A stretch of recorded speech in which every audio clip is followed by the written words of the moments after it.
بسم الله الرحمن الرحيم الحمد لله رب العالمين حمدا يوافي نعمه يكافئ مزيدا يا ربنا لك الحمد كما ينبغي لجلال وجهك وعظيم سلطانك سبحانك لا نحصي ثناء عليك أنت كما أثنيت على نفسك فلك الحمد حتى ترضى ولك الحمد إذا رضيت ولك الحمد بعد الرضا اللهم صل وسلم على سيدنا محمد في الأولين وصل وسلم على سيدنا محمد في الآخرين وصل وسلم على سيدنا محمد في كل وقت وحين وصل وسلم على سيدنا محمد في الملأ الأعلى إلى يوم الدين وصل وسلم على سيدنا محمد حتى ترث الأرض ومن عليها أنت خير الوارثين نويت تعلم تعليم تذكر تذكير نفع انتفاع والإفادة والاستفادة والحث على التمسك بكتاب الله وبسنة رسوله صلى الله عليه وعلى آله وصحبه وسلم ودعاء إلى الهدى والدلالة على الخير ابتغاء وجه الله ومرضاته وقربه وثوابه سبحانه وتعالى. قال الإمام محمد بن إسماعيل البخاري رحمه الله تعالى في كتاب الإيمان باب تفاضل أهل الإيمان في الأعمال. وبه إليه قال حدثنا محمد بن عبيد الله قال حدثنا إبراهيم بن سعد عن صالح عن ابن شهاب عن أبي أمامة ابن سهل أنه سمع أبا سعيد الخدري رضي الله تعالى عنه يقول قال رسول الله صلى الله عليه وعلى آله وصحبه وسلم بين أنا نائم رأيت الناس يعرضون علي وعليهم قمص منها ما يبلغ الثدي ومنها ما دون ذلك وعرض علي عمر بن الخطاب وعليه قميص يجره قالوا فما أولت ذلك يا رسول الله قال الدين.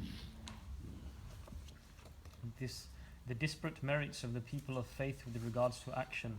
Muhammad ibn Ubaidillah related to us saying Ibrahim ibn Sa'ad related to us on the authority of Salih, on the authority of Ibn Shihab, on the authority of Abu Umama ibn Sahl, that he heard Abu Sa'id al-Khudri say, the Messenger of God sallallahu alayhi wasallam, may the prayers and peace of God be upon him, said, whilst I was asleep, I saw people being shown to me wearing shirts.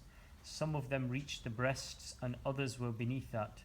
Umar ibn al-Khattab was shown to me and upon him was a shirt that he was dragging. They asked, how did you interpret that, O Messenger of God? He replied, religion. We're looking at the chapter where Imam Al Bukhari rahimahullah ta'ala is elucidating, clarifying towards the disparate degrees that human beings have in relation to faith and thereby by extension in relation to their degree with the Lord of the world subhanahu wa ta'ala. The second tradition radiallahu anhu warda is a tradition which was related on behalf of Sayyidina Abu Sa'id al-Khudri rahimahullah ta'ala, Imam of the Ansar. Again, context that we've read in recent days inshallah ta'ala. But it is two Sahaba here radiallahu anhu warda. First is Imam al-Zuhri rahimahullah ta'ala, Ibn Shihab, that's Imam al-Zuhri, the great Imam radiallahu anhu warda of Damascus and of Medina to Munawwar radiallahu anhu warda. And the teacher of al-Zuhri here is Abu Umama ibn Sahl radiallahu ta'ala anhu warda. Now there is ikhtilaf radiallahu anhu about whether he's a companion or not. A companion, his name is Abu Umama ibn Sahl ibn Hunayf radiallahu ta'ala anhu warda. No doubt whatsoever about the affair of his father. That his father, a very famous companion of the Prophet sallallahu alaihi wasallam, his name is Sahl ibn Hunayf radiallahu ta'ala anhu warda. Of those who embraces the Prophet sallallahu alaihi wasallam throughout what the period of Madinatul Munawwara, and he engages in all of the mashahid, like is the want of the Ansar, all of the military engagements and campaigns of the Prophet sallallahu alaihi wasallam. Sayyidina Sahl ibn Hunayf radiallahu anhu warda stands alongside the Prophet sallallahu alaihi wasallam, and as previously referred to, he's one of those great Imams, 11 different opinions, who stood beside the Prophet sallallahu alaihi wasallam at Uhud, and he defended the Prophet sallallahu alaihi wasallam at Uhud, and the Prophet sallallahu alaihi wasallam commanded him and instructed him to fire arrows at those enemies that were attacking the Prophet sallallahu alaihi wasallam. In a beautiful tradition, we see that the Rasul sallallahu alaihi wasallam, after the battle of Uhud, when he returns home, sallallahu alaihi wasallam, Sayyidina Ali karamallahu wajhahu enters upon the Prophet sallallahu alaihi wasallam, and Sayyidina Fatima Zahra alayhi salam, she's with her father sallallahu alayhi wasallam, and she's wiping the blood of the Prophet sallallahu alayhi wasallam for Uhud. And Sayyidina Ali radiallahu anhu warda, who has his sword, he has his sword, Sayyidina Ali radiallahu anhu warda, and his sword is drenched in blood, the sword of Sayyidina Ali. And then he gives his sword to what is Sayyidina Fatima, khudhi, he says, take the sword. And he says, and clean the sword. He said to Sayyidina Fatima radiallahu anha wardaha, because this sword did damage today. Sayyidina Ali karamallahu wajhu, he said, referring to Uhud. And then the Prophet sallallahu alayhi wa alihi wa sahbihi wa sallama, he makes a remark as to other people likewise. It wasn't only Sayyidina Ali ibn Abi Talib. And the Prophet ﷺ mentioned names, but from the names he mentioned is Sayyidina Sahal ibn Hunayf, the father of Abu Umama, here radiallahu ta'ala anhu warda, and Imam, giant of the companions radiallahu anhu warda. And we know in the mu'akha with the Prophet sallallahu alayhi wa alihi wa sallam, he pairs the Ansar and the Muhajirun, the fraternity, and the brotherhood pact, beginning of the narrative in Madinatul Munawwara. And in a riwayah that the Prophet sallallahu alayhi wa alihi wa sallam, after he's paid every single person, then the only one remaining is Sayyidina Ali, karamallahu wajhuhu. And Sayyidina Ali ibn Abi Talib, riwayah says, I do not have a brother, Ya Rasulullah. And then the Prophet ﷺ says, you are my brother. Huh? And Sayyidina Ali, mashallah, the akh of the Rasul ﷺ, he has all the mawaqif with the Rasul ﷺ. But there's also a riwayah that the Prophet ﷺ paired Sayyidina Ali with Sa'd ibn Hunayf, the father of Abu Umama had. That he's the brother of Sayyidina Ali ibn Abi Talib in deen, as commanded by the Prophet sallallahu alaihi wasallam, and that's one of the reasons why the Prophet sallallahu alaihi wasallam on Uhud is referring to how Sayyidina Sahal ibn Hunayf radiallahu anhu warda fought to Sayyidina Ali ibn Abi Talib, because that's his brother inside of religion. That's going to be very important, because throughout the life and times of Sayyidina Ali ibn Abi Talib, you'll find this as like a lieutenant of Sayyidina Ali, Sayyidina Sahal ibn Hunayf, always alongside Sayyidina Ali ibn Abi Talib radiallahu anhu warda, one of the commanders of Sayyidina Ali ibn Abi Talib, the governor of Sayyidina Ali ibn Abi Talib in the Khilafat of Sayyidina Ali. Sayyidina Ali radiallahu anhu warda appoints him as the governor of Madinatul Munawwara on behalf of Sayyidina Ali, Sayyidina Sahal ibn Hunayf, and then the governor of Basra, then the governor of Persia. And so Sayyidina Ali ibn Abi Talib sees him as a trusted lieutenant, and he dies within the Khilafat of Sayyidina Ali ibn Abi Talib. And Sayyidina Ali ibn Abi Talib radiallahu anhu warda, in riwayat, Sayyidina Ali ibn Abi Talib pays the janazah over Sayyidina Sahal ibn Hunayf. In riwayat, he makes khamsa takbirat, 5 takbiras over Sayyidina Sahal ibn Hunayf. In another riwayah, six takbirah. And so when people after Salatul Janazah, they say, what is this, Sari? 6 Allahu Akbar, Allahu Akbar, Allahu Akbar, Allahu Akbar. And Sayyidina Ali ibn Abi Talib radiallahu anhu warda, I wanted to show you the merit and the superiority of this man from the Imams of Badr. Sayyidina Ali ibn Abi Talib says, announced to the people inside of Kufa radiallahu anhu warda, buried inside of Kufa, Sayyidina Sahal ibn Hunayf radiallahu anhu warda. And he's the one who relates a very famous tradition inside the Sahih Al Bukhari and its principle in the religion radiallahu anhu warda. And this is when the Khawarij now are standing against Sayyidina Ali ibn Abi Talib. The Khawarij stand against Sayyidina Ali ibn Abi Talib, and likewise also Afwan, it's at Siffin, because he fought with the Khawarij, it's at Siffin, the civil war of the Sahaba radiallahu ta'ala anhu warda'an. And so Sayyidina Sahal ibn Hunayf and Imam Al Bukhari relates, he's only says, ittahimu ara'akum, that you should find fault with your own opinion. And this religion is not a religion of opinion. It's not a religion of opinion. Hakada he's telling us, radiallahu anhu warda. Sayyidina Ali himself, karamallahu wajhuhu, he said if religion was based upon opinion, then we'd wipe the bottom of the khuf. That's what he would say, if it was based upon opinion. Although the Shafi'is wipe the bottom of the khuf. And the top, Well, obviously the Hanafis take here the call of Sayyidina Ali radiallahu ta'ala anhu warda. But if religion was based upon opinion, we'd wipe the bottom of the khuf. Religion is not about your mind. And so you should find fault with your mind, especially when you allow it to run loose inside of what? Inside of the corridors of religion in and of itself. He said, because there was a time were I to be given an opportunity, saying the Sahal ibn Hunayf radiallahu anhu warda says, I would have found fault with the Prophet sallallahu alaihi wasallam. Hakada he said. Were I to be given an opportunity at time, he's being honest about his own state. Were I to be given an opportunity, I would have found fault with the Prophet ﷺ, and that's what's called the days of Abu Jandal. The days of Abu Jandal, Hudaybiyah, when the Sahaba are bewildered, by virtue of their mind as to the actions of the Prophet ﷺ. But a principle which in the hadith we're going to look at, inshallah ta'ala, touches upon is the nature of the deen. It's not based upon intellect. The ulama say, huwa mimma wara al-aql, that the nature of the religion is that which lies beyond the confines of this limited contraction that we call the human mind in and of itself. And that's very, very important. Deen, objective of the deen is to access that which is beyond your mind in and of itself, a world, a far vaster world, a far more complete world than the world that we're often accustomed to in and of itself. Radiallahu ta'ala anhu warda, Sayyidina Sahl ibn Hunayf, radiallahu ta'ala anhu warda. Yani the mother of Sayyidina Abu Umama, radiallahu ta'ala anhu warda, because part of the narrative of the companion who narrates on behalf of the companion, her name is Habiba bint As'ad ibn Zurara, radiallahu anhu, and that's where he gets his name from. His name is Abu Umama As'ad ibn Sahl ibn Hunayf.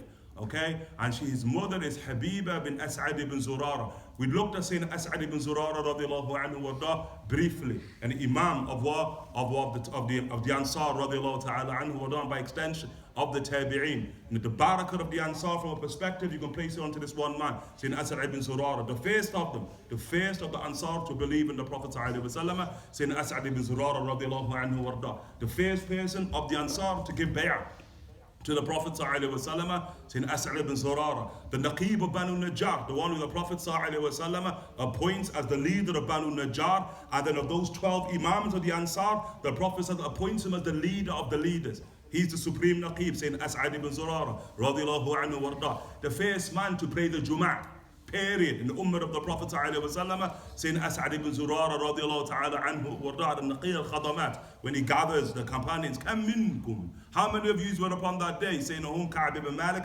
radiallahu anhu warda was asked, 40 men.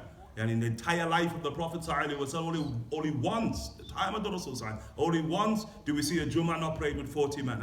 Only once, and that's in Surah Al-Jummah. Allah subhanahu wa ta'ala makes mention of it. But the first Jummah that the Ummah prayed, 40 exactly, mashallah ta'ala, tawfiq of Sayyidina As'ad ibn Zurara. Imam, and these people should know, the first one to be buried inside of Medina to Munawwar, As'ad ibn Zurara. First one to be buried in that Buqa al-Mubarakah, Baqiyah.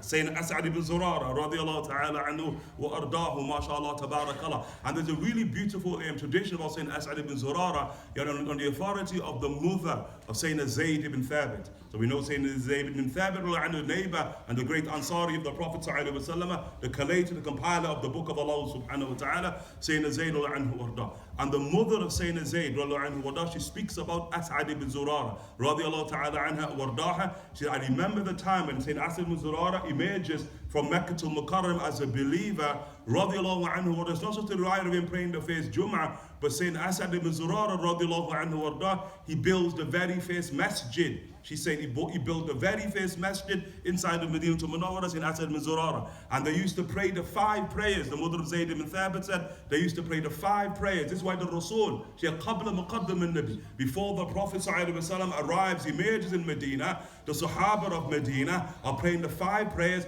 inside of a masjid that Sayyidina As'ad ibn Zurara radiallahu ta'ala anhu warda built. First masjid built inside of Medina to Munawwara. What is even more stranger than that, then she continues, when the Prophet sallallahu alaihi wasallam emerges inside of Medina to Munawwara, the Prophet sallallahu prays in the masjid of As'ad ibn Zurara, and then he builds, he said, as if I'm looking upon it now, then he builds the masjid, and that masjid becomes his masjid sallallahu alaihi wasallam. Like in that riwayah ghariba, what she's saying, the mother of Sayyidina Zayd ibn Thabit, that the masjid of the Rasul ﷺ in a smaller form was originally built by Sayyidina As'ad ibn Zurara himself radiallahu anhu warda. That is tawfiq tam min qibla as-sama radiallahu anhu warda. Because the Prophet ﷺ isn't choosing As'ad ibn Zurara's masjid. خليها دعها إنها مأمورة. The Prophet ﷺ is saying about Qaswa, leave the camel, إنها مأمورة. And it's Qaswa who brings the Prophet ﷺ to that Buqa Mubarakah, that is the masjid of the Prophet ﷺ. But on the opinion, and she's saying Ra'y al-Ain, I'm seeing it with my own eyes, that was the masjid that Sayyidina As'ad ibn Zurara radiallahu ta'ala Najjari radiallahu anhu warda built. Sayyidina As'ad ibn Zurara is going to die in that very first year. As we said, he's the first person to die in Medina to Munawwara upon the dominant opinion, although often we hear the opinion of Sayyidina Uthman ibn Mad'un radiallahu anhu al-Jumahi al-Qurayshi likewise being of the first. And we said the way you join between the riwayat is the first Ansari is As'ad ibn Zurara, and the first Qurayshi is radiallahu ta'ala an Sayyidina Uthman ibn Mad'un. But there had to be a first. And they say the first is saying As'ad ibn Zurara radiallahu ta'ala anhu wa ardahu. That is something that obviously shook the realities of the believers in the death of these two great Imams radiallahu anhu. In the same way in Mecca, it's at the same time you're seeing the death of Walid ibn Mughira, the death of Asib ibn Wa'il. So that shakes Mecca, the kuffar. They're seeing two of their greats, quote unquote, of the disbelievers die inside of Mecca al-Mukarramah, and the father of Khalid ibn Walid, Walid ibn Mughira, and the father of Amr ibn al-As, grandfather Abdullah ibn Amr, who's al-As ibn Wa'il, the one we made mention of, one who is wretched, wretched in the Hadith Al Bukhari. When Sayyidina Abdullah ibn Umar says to Umar ibn Khattab, may Allah grant him good, O my father. And the Prophet Sayyidina Umar said, nah, may Allah grant him no good. That man was an enemy. And Sayyidina Umar radiallahu anhu says about a man who protected Umar's life. And for Umar ibn Khattab, what you protect my life, and then what you go after the life of the Prophet ﷺ and you revile the Prophet ﷺ and his people.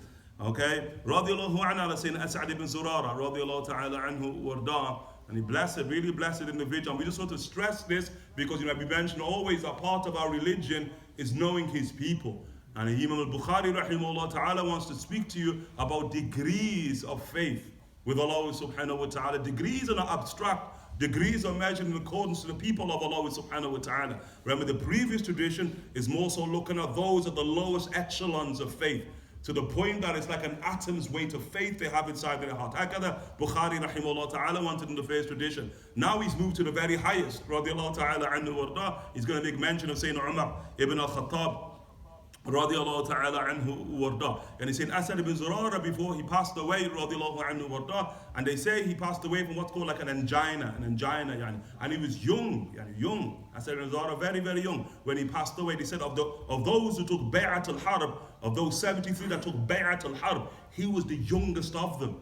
They're all gone older than him. Asad ibn Zurara, the youngest, yet the Prophet ﷺ placed him as the foremost. Radiallahu ta'ala anhu. Look at the Rasul ﷺ. And the Rasul is barely inside of Madinatul Munawwara, and that he dies. Radiallahu ta'ala anhu warda. He comes to the Rasul ﷺ, and the Prophet treats him, radiallahu anhu warda, when what's called an angina. He dies from an angina. What's called a dhibha in the Arabic language. Radiallahu ta'ala anhu warda. But prior to him dying, that he has three daughters. He has three, one's called Fari'a, one's called Kabsha, and one's called Habiba. He has three daughters. And then his wasiyah is that the three daughters are for the Rasul sallallahu alaihi wasallam. He gives his three daughters to the Prophet sallallahu alaihi wasallam to live with the Rasul sallallahu alaihi wasallam, and the Prophet sallallahu alaihi wasallam to take care of their affairs. Look at the Rasul sallallahu alaihi wasallam and the wars of the Ansar, of the Aus and the Khazraj. Look at the Rasul sallallahu alaihi wasallam. And the Sayyid of the Ansar. The Sayyid is saying As'ad ibn Zurara radiallahu anhu warda, is Najari Khazraji radiallahu ta'ala anhu warda. And so after the death of Sayyidina As'ad ibn Zurara, the Prophet sallallahu alayhi wa sallam is going to marry Habiba, the daughter of As'ad ibn Zurara, to an Imam of whom? The Aus. And that's Sahal bin Hunayf. And so Sahal bin Hunayf is going to marry the daughter of As'ad ibn Zurara. And from that blessed union, mashallah, tabarakallah, comes this Imam, Abu Umama, radiallahu ta'ala anhu, wardah, Sahabi, ibn Sahabi, radiallahu ta'ala anhu, wardahu. We ask that Allah subhanahu wa ta'ala places in the company of Sahabi, ibn Sahabi, ibn Sahabi, ibn Sahabi. Hakadar of those different degrees. Greatest of them, Siddiq, radiallahu anhu, wardah. And in the line of Siddiq, Sahabi, ibn Sahabi, ibn Sahabi, ibn Sahabi, Arba', four. The line of Siddiq, of Abu Bakr radiallahu ta'ala anhu warda, yani Farid, Abu Bakr. It's the only house in all of those who follow the Prophet sallallahu alaihi wasallam where you see 4 generations of companions inside of one house, a blessed house. We just want to be with a companion, or a companion, the son of a companion, daughter of a companion, or a companion, the son of a companion, the son of a companion, daughter, son, whatever, yani. We just want to be with those people, mashallah, tabarakallah, because those people, hatman, are with Rasulullah sallallahu alayhi wa ala alihi wa sahbihi wa sallam. And so Sayyidina Abu Umama radiallahu ta'ala anhu warda, and Abu Umama, named after his grandfather, that's As'ad ibn Zurara on his mother's side. As'ad ibn Zurara is what? Abu Umama. His name is Sa'ad, named after his grandfather, yani As'ad afwan. His name is Abu Umama As'ad ibn Sahal ibn Hunayf, named after his grandfather through his mother, Habiba, yani the bint, the daughter of Sayyidina Abu Umama, As'ad ibn Zurara, radiallahu ta'ala anhu. He relates upon the great Imam Abu Sa'id al-Khudri, who we've spoken about, radiallahu anhu, yaqul, who says, قال رسول الله صلى الله عليه وعلى آله وصحبه وسلم بين أنا نائم رأيت الناس يعرضون عليه وعليهم قمص. And so the Prophet sallallahu alaihi wasallam, he takes us here sallallahu alaihi wasallam into the wonderful world of nubuwwah, the wonderful world of nubuwwah. And one of the greatest sort of elements of nubuwwah and the experience of the prophets and of our Prophet sallallahu alaihi wasallam is the world of dreams, the world of dreams. And so this tradition here, and it relates to the dream world of the Prophet sallallahu alaihi wasallam, or what manifests after the dream world. على الاختلاف with the ulama رضي الله تعالى عنهم وأرضاهم. Once again connects to the nature of faith in and of itself, nature of faith. We've spoken about the hadith of Jibreel, which we said often is the reference point for what we know as faith. And like in this tradition, the reference point for what we know as deen. Likewise, we say in Umar ibn al-Khattab, Ya Umar, atadri man as-sa'il. Umar, do you know what the question that is? Allahu wa rasuluhu alam. Allah and His Messenger knows best. إنه جبريل أتاكم يعلمكم دينكم دين. Like this tradition will speak about the deen as it relates to Umar ibn al-Khattab radiallahu anhu warda. And so when we looked at the hadith of Jibreel in passing, although Imam Al Bukhari will bring it later, elements of it inside of the chapter radiallahu ta'ala anhu warda, is that we spoke about the tripartite nature of the human being. That the human being in the three primary questions in the hadith of Jibreel, أخبرني عن الإسلام إسلام أخبرني عن الإيمان إيمان أخبرني عن الإحسان إحسان. And so Gabriel is asking about these three realities that are known as Islam, Iman, and Ihsan. Okay? The ulama say that what Gabriel is asking about is the regulation of the human being. How the human being becomes aligned with the mandate of the heavens. Okay, with revelation from Allah subhanahu wa ta'ala, ma huwa wara al-aql. And so the human being likewise composite of three worlds, three realities. The human being being a physical dimension, and Islam regulates the physics. The human being being a rational dimension, as is often defined as the rational animal, yani hayawan al-natiq, of its meanings rational. And it's Iman that regulates the rational dimension of the human being, and the human being being a spiritual entity, and his primary nature is that he's a spiritual being. And he was spiritual before he was rational, before he was physical. And it's Ihsan that regulates the spirit of the human being. But more than saying regulation, we talk about liberation. That it liberates the spirit of man in and of himself. How then do we regulate ourselves? And that's why Allah subhanahu wa ta'ala in Ankabut, as Imam Al-Haddad rahimahullah ta'ala says, jahid to shahid. Jahid to shahid. He says, you have to struggle in order to witness. Allah, the Prophet ﷺ describes ihsan and ta'budullaha ka'annaka tarahu, that it's worshiping Allah as seeing Allah. Hakada the Prophet ﷺ said. How then do you see Allah Ta'ala? Imam Al-Haddad rahimahullah Ta'ala, he says, jahid to shahid, that you have to struggle, effort, you have to struggle in order to witness Him. كما نص الله في العنكبوت بآيته, as Allah subhanahu wa ta'ala has explicitly mentioned at the end of Surah Al-Ankabut, وَالَّذِينَ جَاهَدُوا فِينَا لَنَهْدِيَنَّهُمْ سُبُلَنَا, that those who struggle for our sake, we shall guide them to our paths. Struggle of your physics, physical struggle to regulate your physics, that is what's known as jihad. That's what jihad is, because struggle in the Arabic language is jim, ha, dal. 3 letters, jim, ha, dal. And so when we speak of the physical struggle, the man exerts that which the Prophet ﷺ spoke about, وَذِرْوَةِ سِنَامِ الْجِهَادِ, in the Sunan of Tirmidhi, that the topmost part of this edifice, this structure that is known as Islam, is jihad. It's about how we struggle physically to ensure, for example, we're people of dhikr, we're people of prayer, we're people of charity, etc. Those physical acts that the deen ordains for each and every single one of us, part of the deen. Whenever the struggle now is rational, a rational struggle, then that is what you call therein ijtihad. Ijtihad. So ijtihad is badal al-wusa. Here it's about rational struggle. how you struggle with your mind to reach or to attain an objective, which is to see. Okay? The third of them, spirit.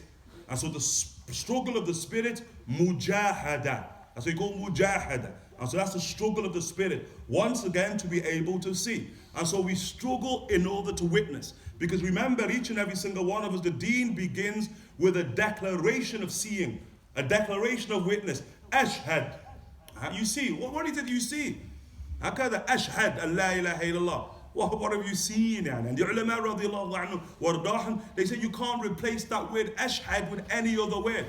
You can't say u'min, you can't say ud'in, you can't say ulqin, you can't say nothing that could allude to I'm certain of, I declare, I believe. You can't say that to be a Muslim. You must say ashhad, I see. And you see with quote unquote 3 eyes. We have 3 eyes here. We have an eye of the physics, we have an eye of the mind, and we have an eye of the soul. You got the point? And so in the Arabic language, you look at the word ra'a, to see. Like the Prophet ﷺ, and ta'budullaha ka'annaka tara, ra'a, tara. So the objective is seeing. The Prophet ﷺ has told us, okay? So when you, in the Arabic language, ra'a, when you're seeing with your physics, that is what you call ru'yatun. Its master is ru'yatun, with a ta'al marbuta. Ru'yatun. When you're seeing with your mind, the objective, that's what you call ra'yun. Different master. Ra'yun. Ra'yun is sight of the mind. And when you see with your soul, that's what's called ru'ya, with an alif. And that's what we want here now. That's what we want here. Dreams. Dreams, mara'i, is the world of ru'ya. It's the world of seeing with the soul, with the pure spirit in and of itself. And what you understand by that, dreams are very, very, very, very, very, very, very, very important in the religion of Allah subhanahu wa ta'ala. And it comes a means by virtue of which we can gauge degrees of faith and maqamat, degrees with Allah subhanahu wa ta'ala. And that's what's very, very important, radiallahu anhum wardahum, as they say, for us to know our dream world, to know that world in and of itself. Now they tell us, the moderns, Muslims, non-Muslims, they tell us that of the things that is unique inside of man is that man is a dreamer. That you could actually define the human being from a perspective as the dreaming animal. What they say is that no other creature dreams. That Allah subhanahu wa ta'ala made it min khasiyatul insan. He made it from an elect and a distinguishing quality of the human being. But we've got to ask, why did Allah ta'ala distinguish us with dreams? Just like you can ask, why did Allah ta'ala distinguish us with rationality? Just like you would ask, why did Allah ta'ala distinguish us with nutq, with speech? And even in the tradition which we referred previously, you could even ask, why did Allah Ta'ala distinguish us with laughter? There's many things that Allah Ta'ala distinguished us by virtue of. But here what we're speaking about, if it's true, because that's a word you hear in the bastions of disbelief, that dreams are unique to the human being, then you got to ask why. And it's not really difficult to discern why. Because it's trying to access ma huwa wara al-aql, that which is beyond the mind. Hakada, the dream world in and of itself, moving beyond that. That's why the Prophet sallallahu alayhi wa alihi wa sahbihi wa sallama, when the Prophet Imam Al Bukhari, there's several traditions in Al Bukhari and Kitaab Ta'bir, in the book of dream interpretation, where the Prophet sallallahu alayhi wa alihi wa sahbihi wa sallama, as an example, where you say, dhahabat in nubuwwa, that prophecy has gone. Wa baqiyat al-mubashirat, and all that remains are glad tidings. And so they asked the Rasul sallallahu alayhi wa sallam, وَمَا مُبَشِّرَاتِ يَا رَسُولَ اللَّهِ, what are glad tidings, O Messenger of Allah? And the Prophet sallallahu alayhi wa sallam in the riwayah, he said, a ru'yatu sadiqa, or a ru'yatu salihah. He says sallallahu alayhi wa sallam, another riwayah, a true dream, or a good dream, that the dreamer sees in the dream state, or it's shown to him, or it can be understood, or it's seen on his behalf. The Prophet ﷺ said, but what we want here is the connection between nubuwwah and dreams. That's what you want, the connection between prophecy in and of itself and dreams. Dreams is that window into that very unique world that the Prophet ﷺ and the prophets themselves are distinguished by. And it becomes one of the most important ways that we know who he is. sallallahu alayhi wa alihi wa sahbihi wasallam, and that for us, masakeen, at the end of the continuum of the ummah of the Prophet sallallahu alayhi wa sahbihi wasallam, that we can truly draw close to him, sallallahu alayhi wa alihi wa sahbihi wasallam. He spoke about the great Imam of Medina, Sayyidina Malik ibn Anas, radiallahu anhu, who sees the Prophet sallallahu alayhi wa sallam every single night, radiallahu anhu warda. Every single night he's seeing Rasulullah sallallahu alayhi wa alihi wa sahbihi wa sallam. Imam Malik rahimahullah ta'ala, 179 after the Hijrah, he dies, nearly 2 centuries after the Rasul sallallahu alayhi wa alihi wa sahbihi wa sallam. But another night, say that he sees the Rasul sallallahu alayhi wa alihi wa sahbihi wa sallam. It helps explain proximity. There are people from the deen of Allah subhanahu wa ta'ala, those higher echelons of faith, mashallah, tabarakallah, who are not Sahaba, but they like Sahaba, in that not just every single night, moment after moment, they're seeing the Prophet sallallahu alaihi wasallam. That there are people from this beautiful religion, they say they don't do an act save upon the explicit command of the Prophet sallallahu alaihi wasallam right in front of them, sallallahu alaihi wa alihi wa sahbihi wasallam. Don't worry if you don't believe it, whatever. That's all you're saying, because generally, one of the limitations of man, we interpret everything within inside of the confines of our own experience, isn't it? Well, ikhlas. That's why, you have, I have to behave, innit?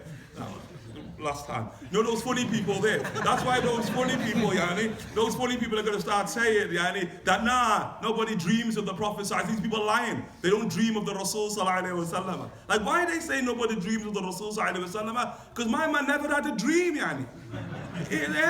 So he interprets everything inside of the confines of his own experience. So if I ain't seen the Rasul sallallahu alaihi wasallam in the dream state, nobody's seen the Prophet sallallahu alaihi wasallam inside of the dream state. What batil is that? Whatever falsehood is that we've ever heard falsehood in and of itself. Rather, the only way you know the truth, or not the only way, the highest way you know the truth of a dream is if the Prophet sallallahu alaihi wasallam is inside of that dream.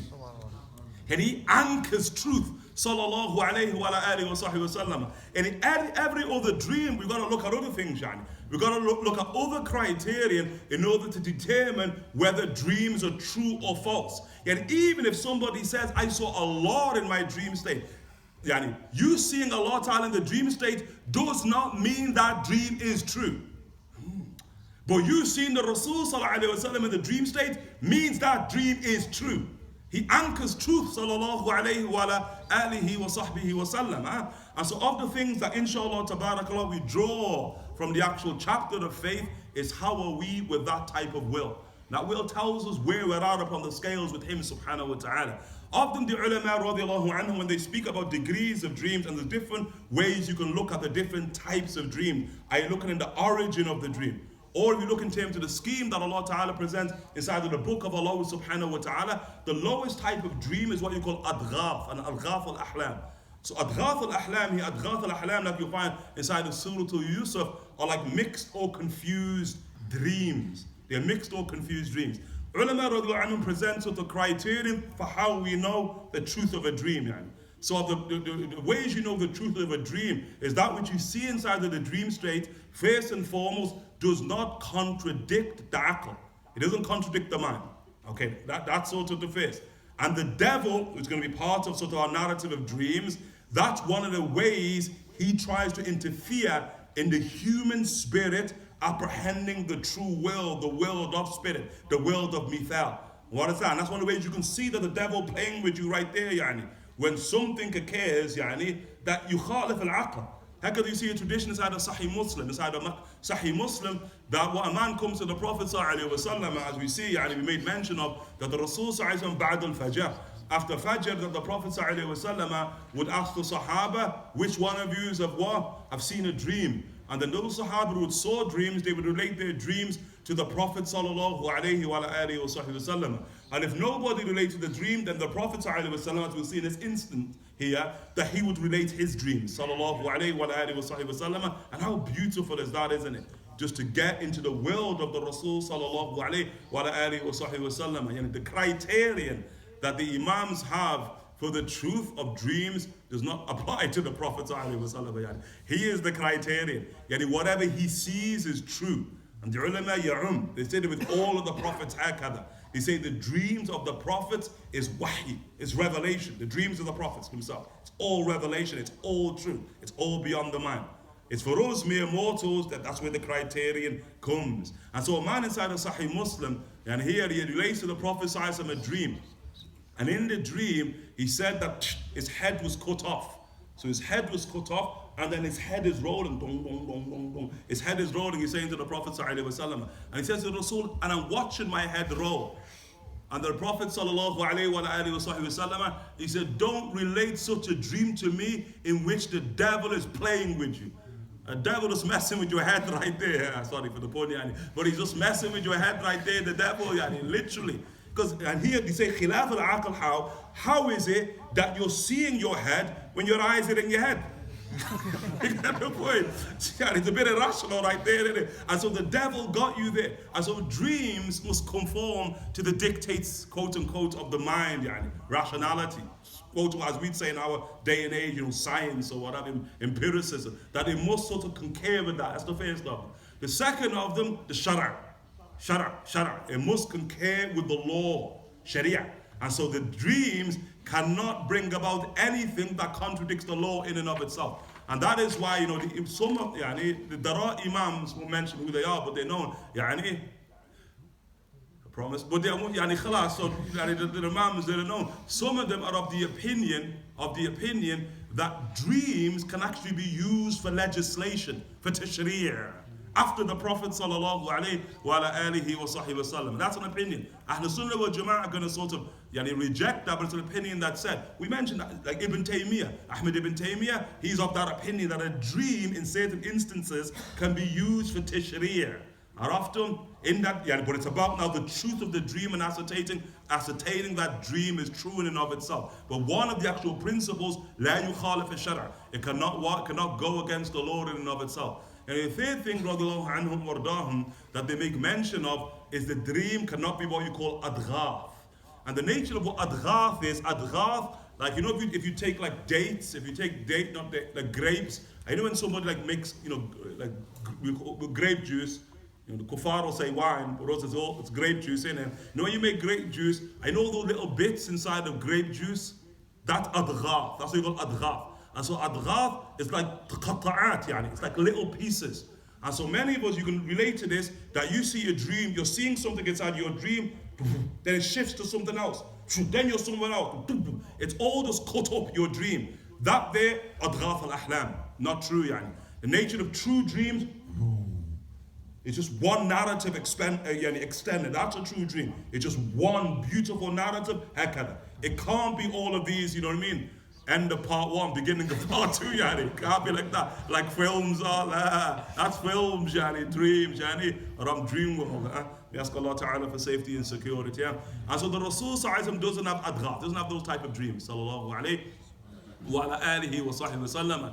Nor does the Prophet ﷺ have what you call al-hulm, like in Sahih Muslim, al-hulm min al-shaytan, like in Bukhari likewise, al-hulm min al-shaytan. Al-hulm here is a dream, but it's a dream in which the devil has interfered in it, in some way or another. He can interfere in it, as we said, bringing about something that is irrational inside of your dream, or he can bring about something in your dream that goes against the Sharia, right there, like the great Imam Al rahimahullah ta'ala related, where he sees all of this sort of this light, nur inside of his dream. Imam Al rahimahullah ta'ala, and then beyond the light, he says, Innani ana Allah, verily I am Allah, verily I am Allah, I am God.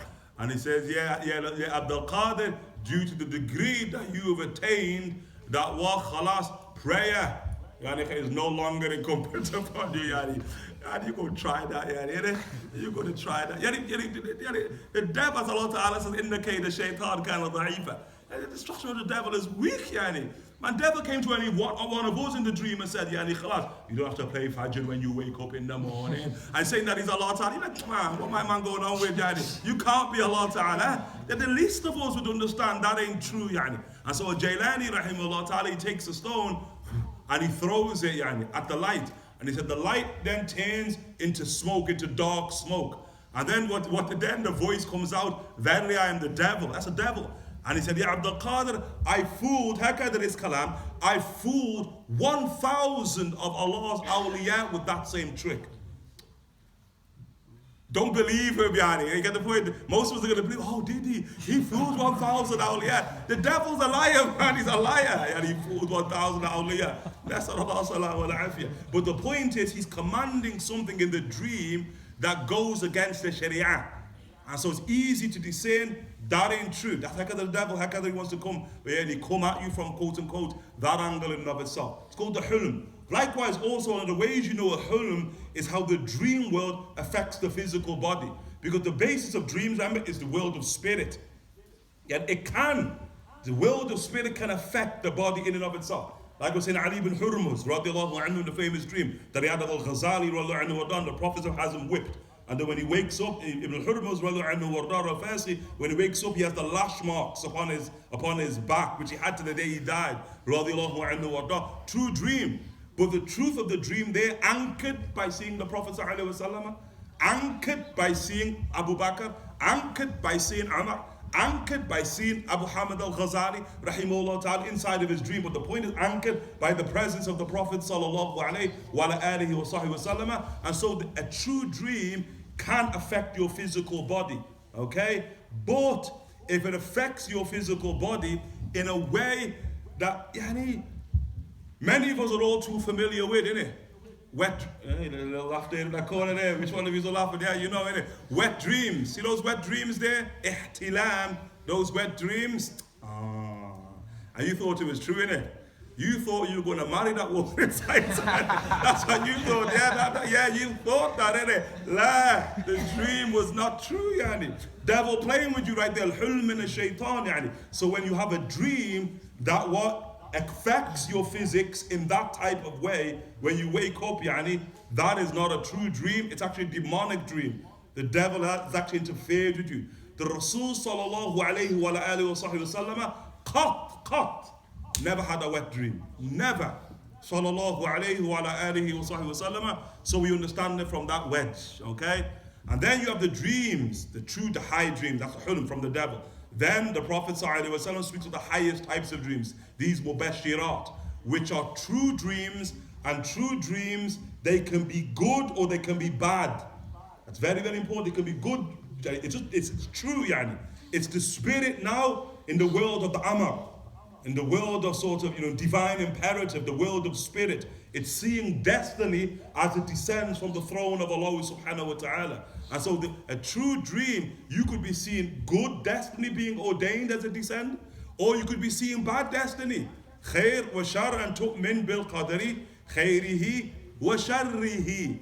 You believe in destiny, both the good of it and the evil of it. And the spirit in the dream state can witness the good of it, and it can witness the bad of it also, okay? And it can be frightening, especially if the bad of it relates to you, okay? And then that's why it's important thereby, as the Prophet taught us, of how to deal with it. When you have those bad dreams of truth, then تتعوذ يعني أعوذ بالله السميع العليم من الشيطان الرجيم تتعوذ هكذا. The Prophet ﷺ told us in wudu, and if it's still trouble you, get up, make wudu. The Prophet ﷺ told us, if you get back to bed when you're trying to go to sleep, if it's still there troubling with you, in qilab, and you turn from one way to another way, and turn over and to another side. The Prophet ﷺ is informing us. And the most important thing of it, la tukhbir ahada. Do not tell anybody about such a dream. Okay? Don't tell them about it. And note this is the case whether the dream is a bad dream that is true or a bad dream that is not true. Okay? We mentioned it before. Al-bala mu'akkal bil-mantiq. That tribulations are inextricably bound to the words that you say, whether they're true or false. So be careful of it. And the Rasul ﷺ told us the dream either ubbira waka. Hakadha he says either ubbira waka. Ubbira ta'bir means if it's interpreted, but ubbira also, the ulama say, means if it's expressed. That if you express the dream, if you speak about the dream, waka meaning it'll occur. You're bringing destiny out of the world of the Amr into the world of the Khalq in and of itself. Be careful, okay, in that regard. But as for true dreams, good dreams, sadiqa, saliha, hadith ma shitta. They say you speak about it to whom you want, especially if the one if in the dream Yani you saw somebody who you know, either dream concerns them, and it's a good dream, then mashallah, tabarakallah, you should express that to such a person. And like one of our teachers, once in the Habaib there, somebody went to him, said, I had a dream. It concerns the topic here. I had a dream. I was in paradise and I saw Fulan. And he said the first thing that the Habib said was, and you haven't gone and told Fulan, Yani? You haven't gone and told him? You better go and tell him quickly that you saw him inside of Jannah. Inside of Jannah. Hakada. Another place, some people have dreams in Jannah, seen Fulan in Jannah, didn't it? MashaAllah. Hakada, purified souls. Somebody had a dream once that they were in the presence of Allah Ta'ala and the Prophet on a throne. And then the Prophet ﷺ, he says, Yani, go and tell Fulan that Allah and I are pleased with him. What type of dream is that, Yani? You better go and tell my man quickly, Yani. Go and tell him quickly. So if they're good dreams like that, Yani, khalas, you speak about them, and especially if it concerns somebody else in and of itself. But greater than all of that we can never experience is the Prophet ﷺ. What do you think is greater? Seeing the Prophet ﷺ in the dream state, or the Prophet seeing you? That's a degree in it.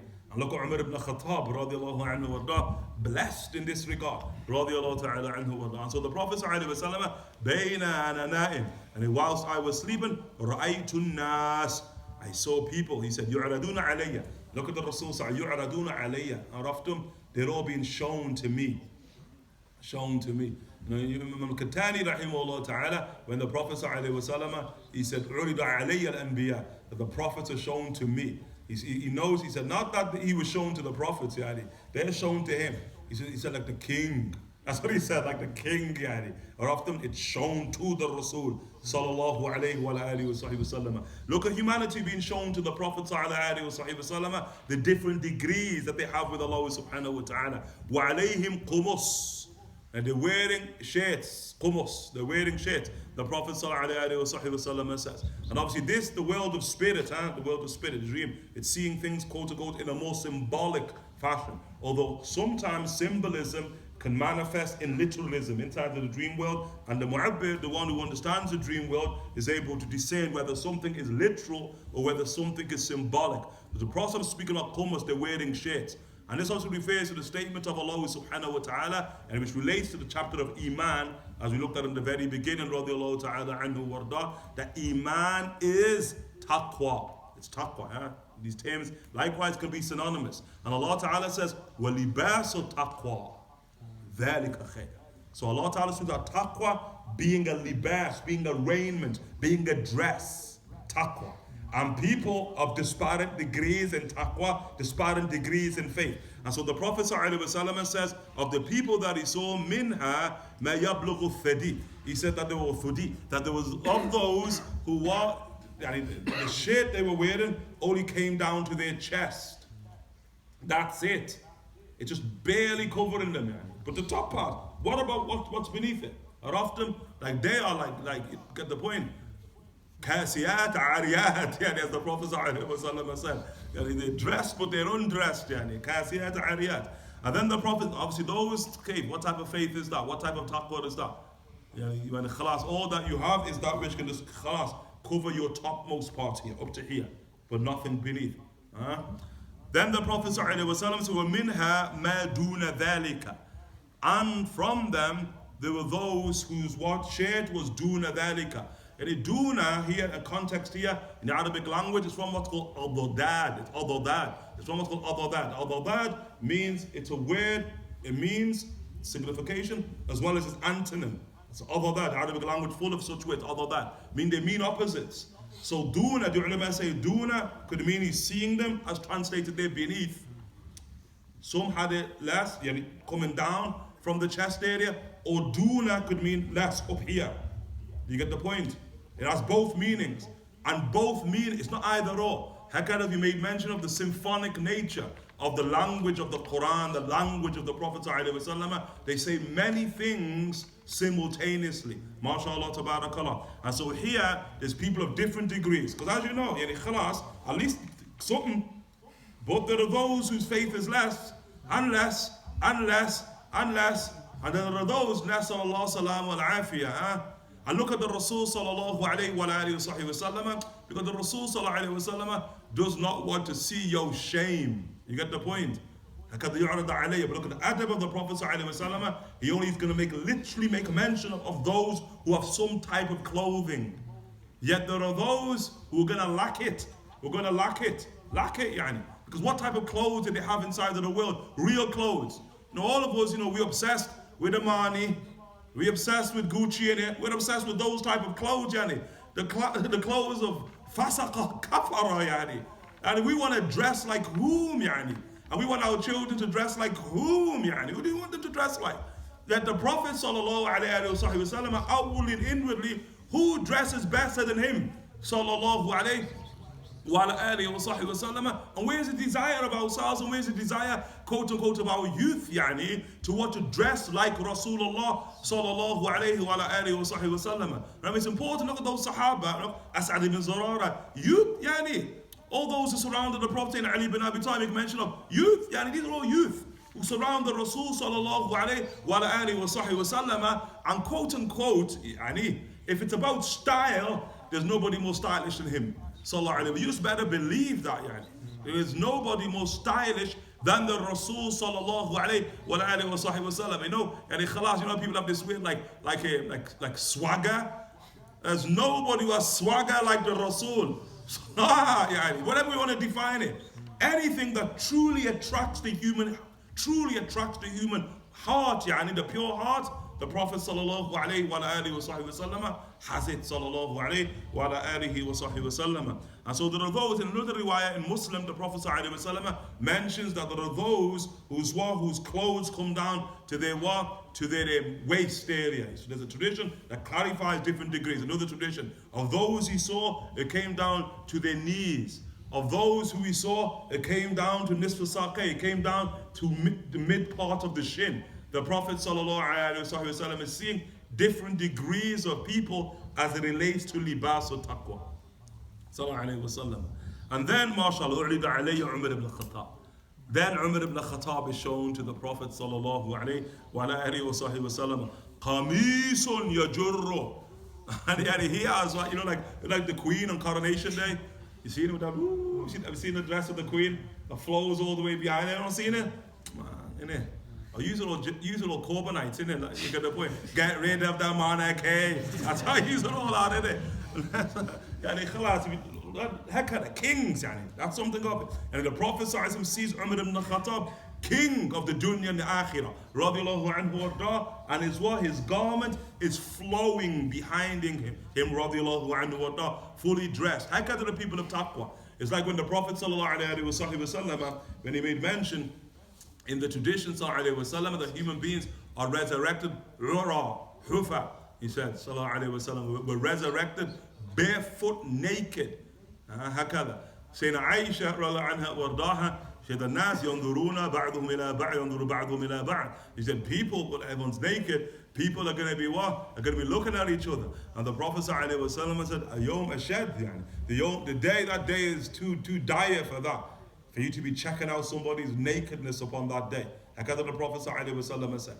Yani when the Prophet mentioned it to the great wife, saying Salama radiallahu ta'ala anha wardaha, that she says, even so, Ya Rasulullah, make dua, I'm clothed. And the Prophet da'a laha, he made dua for her that on that day she's going to be clothed. Because she was of those who was clothed in this world, and she's going to be clothed in the next world in and of itself, inshallah, tabarakallah. And maybe each and every single one of us, because to be naked upon that day is not a good sign, yani. It's not a good sign to be naked upon that day. Like, you want to be clothed. And if you desire clothing there, first and foremost, prove your sincerity by desiring the clothing of taqwa inside of this world. Sayyidina Umar radiallahu ta'ala anhu, mashallah, tabarakallah. Qalu, yani they said, فَمَا أَوَّلْتَ ذَلِكَ يَا رَسُولَ اللَّهِ. How did you interpretate that, O Messenger of God? In a riwayah, it's Abu Bakr who asks. He asked the Prophet ﷺ, كَيْفَ أَوَّلْتَهُ يَا رَسُولَ اللَّهِ. Abu Bakr eager to know what makes Sayyidina Umar ibn Khattab special, radiallahu anhu warda. Because in a healthy way, no doubt there's a competition between Abu Bakr and Umar, radiallahu ta'ala. They race to Allah subhanahu wa ta'ala. هكذا يعني يسابقون يسارعون إلى الخيرات رضي الله تعالى عنهما ما شاء الله تبارك الله. But Umar ibn Khattab, he said, never did I get to a deed, say that I saw Abu Bakr had beat me to it. سابقني, that he got there first. Abu Bakr رضي الله عنه. وفي ذلك فليتنافس المتنافسون. How did you interpret that, O Messenger of God? قال الدين, religion. MashaAllah. Umar ibn Khattab, religion. His religion is flowing, yani. The religion of Sayyidina Umar ibn Khattab, MashaAllah ta'ala, abundant. Umar ibn Khattab. And Umar ibn Khattab, Allah ta'ala alam, Ahl al-Asr, people of this age, the religion of Umar ibn Khattab, if it was divided amongst the people of this age, we'd all be in Jannah. Muslims and Kafir, everybody, the whole 6-7 billion of us will be inside of paradise if the religion of Umar was divided over this this nation in the age in which we live in. We ask Allah Ta'ala for connection to the great Imam, radiallahu anhu warda, the Imam of Quraysh, the Imam of Banu Adi, Sayyidina Faruq, Sammahu sallallahu alayhi wa sallam, Al-Faruq, radiallahu anhu warda, because yufarriq bayn al-haqqi wal-batil, because he, mashallah, he distinguishes, separates between truth and falsehood. Sayyidina Umar, radiallahu ta'ala anhu warda, the most fascinating of the companions, radiallahu ta'ala anhu warda, and decisive in terms of Mecca. Yani Mecca can be divided really into before Umar and after Umar. How can you divide Mecca of the Prophet sallallahu alayhi wa alihi wa sahbihi wa sallam, this great and towering caliph of the Prophet sallallahu alayhi wa alihi wa sahbihi wa sallam. Look at the Rasul sallallahu alayhi wa sahbihi wa sallam in a vision of the Prophet sallallahu alayhi wa sallam. And the ulama do disagree about the vision. They disagree. And he ra'aytu. Some of them say he's seeing it wake state. Some of them say he's seeing it dream state. Some of them are saying that he's seeing it mental state. They have three opinions. Ibn Hajar, and others they bring Al-Mayabir, and others they bring it. Three different states. There's difference of opinion. How he's seeing it, sallallahu alayhi wa sallam, this tradition, but he sees it. Look at the tradition in Al Bukhari likewise, where the Prophet sallallahu alayhi wa sallam is speaking of pulling water from a well. He sees himself pulling water from a well. And so Abu Bakr radiallahu anhu warda comes in order to assist me. The Prophet ﷺ says. And so Abu Bakr takes hold of the rope and Abu Bakr begins to pull from the well, Dellu or Delwain. He pulls a bucket or 2 buckets. The Prophet ﷺ said. Then Umar ibn Khattab comes and he takes it from Abu Bakr. And he pulls and saves. And he pulls and he saves. And he pulls and he saves. And the Prophet ﷺ, I've never seen a man pull like Umar ibn Khattab for the benefit of people. And what the ulama understand by that, what the Prophet is seeing, he's seen khilafat. He's seen the khilafat, the 1 or 2 is the reign of Abu Bakr, the 2 years that Abu Bakr radiallahu anhu warda will reign in khilafat after the Prophet sallallahu alaihi wasallam as Khalifatul Rasulillah. And Umar ibn Khattab radiallahu anhu warda, look at his adab with saying Abu Bakr as-Siddiq, that he wouldn't call himself the Khalifa of the Rasul. He had to have a different name. And then the Imams of the Sahaba like Hudayfa and others are going to assist them in choosing the name Amir al-Mu'mineen, and the commander of the faithful. Sayyidina Umar ibn Khattab. But 10 glorious years, mashallah, tabarakallah, that reign of Umar, 10 glorious years. How he saved the people, how he saved the ummah up until Yawm al-Qiyamah, Sayyidina Umar ibn Khattab. By and large, what we know as the Muslim world now was settled in the age of Umar ibn Khattab. In fact, you could even just speak about how it's reduced since then. What you know as the Muslim world, settled in the age of Umar ibn Khattab. The age of Abu Bakr, essentially you're seeing Arabia, age of Umar ibn Khattab, hakada, radiyallahu anhu warda. And what's amazing about that, Umar in Medina, yani. You get the point? Umar in Medina to Munawwara, yani. But he's running it from Medina. Umar is Makki, yani. Umar ibn Khattab, radiyallahu anhu warda. As we said, I organize armies from the midst of prayer. Radiallahu anhu warda. Midst of prayer, he's organizing who's going where and who's doing what. Radiallahu anhu warda. From the Mimbar, Sariya, Jabal al-Jabal. From the Mimbar in Medina to Munawwara, and Sariya is inside the Sham. He's commanding Sariya from Medina to Munawwara what to do inside the Sham when these wretched ragamuffin are trying to ambush Imam Sariya radiallahu ta'ala anhu warda. Umar, mashallah, tabarakallah. That is fascinating, yani. Really, we're just saying this, mashallah, tabarakallah. All the Sahaba are fascinated. As'ad ibn Zurara, Sahl ibn Hunayf, radiallahu anhu, Dhukwan ibn Abi Qais. Names that we may mention, Abu Sa'id al-Khudri, radiallahu anhu, warda. Really, mashallah, tabarakallah. But Umar ibn Khattab, subhanallah. And the Prophet showing us, you want to know deen, check out Umar. check out Umar radiallahu anhu warda. We ask Allah Ta'ala for tawfiq, inshallah Ta'ala. Allah yuwafiquna, inshallah tabarakallah. If you have any questions, inshallah.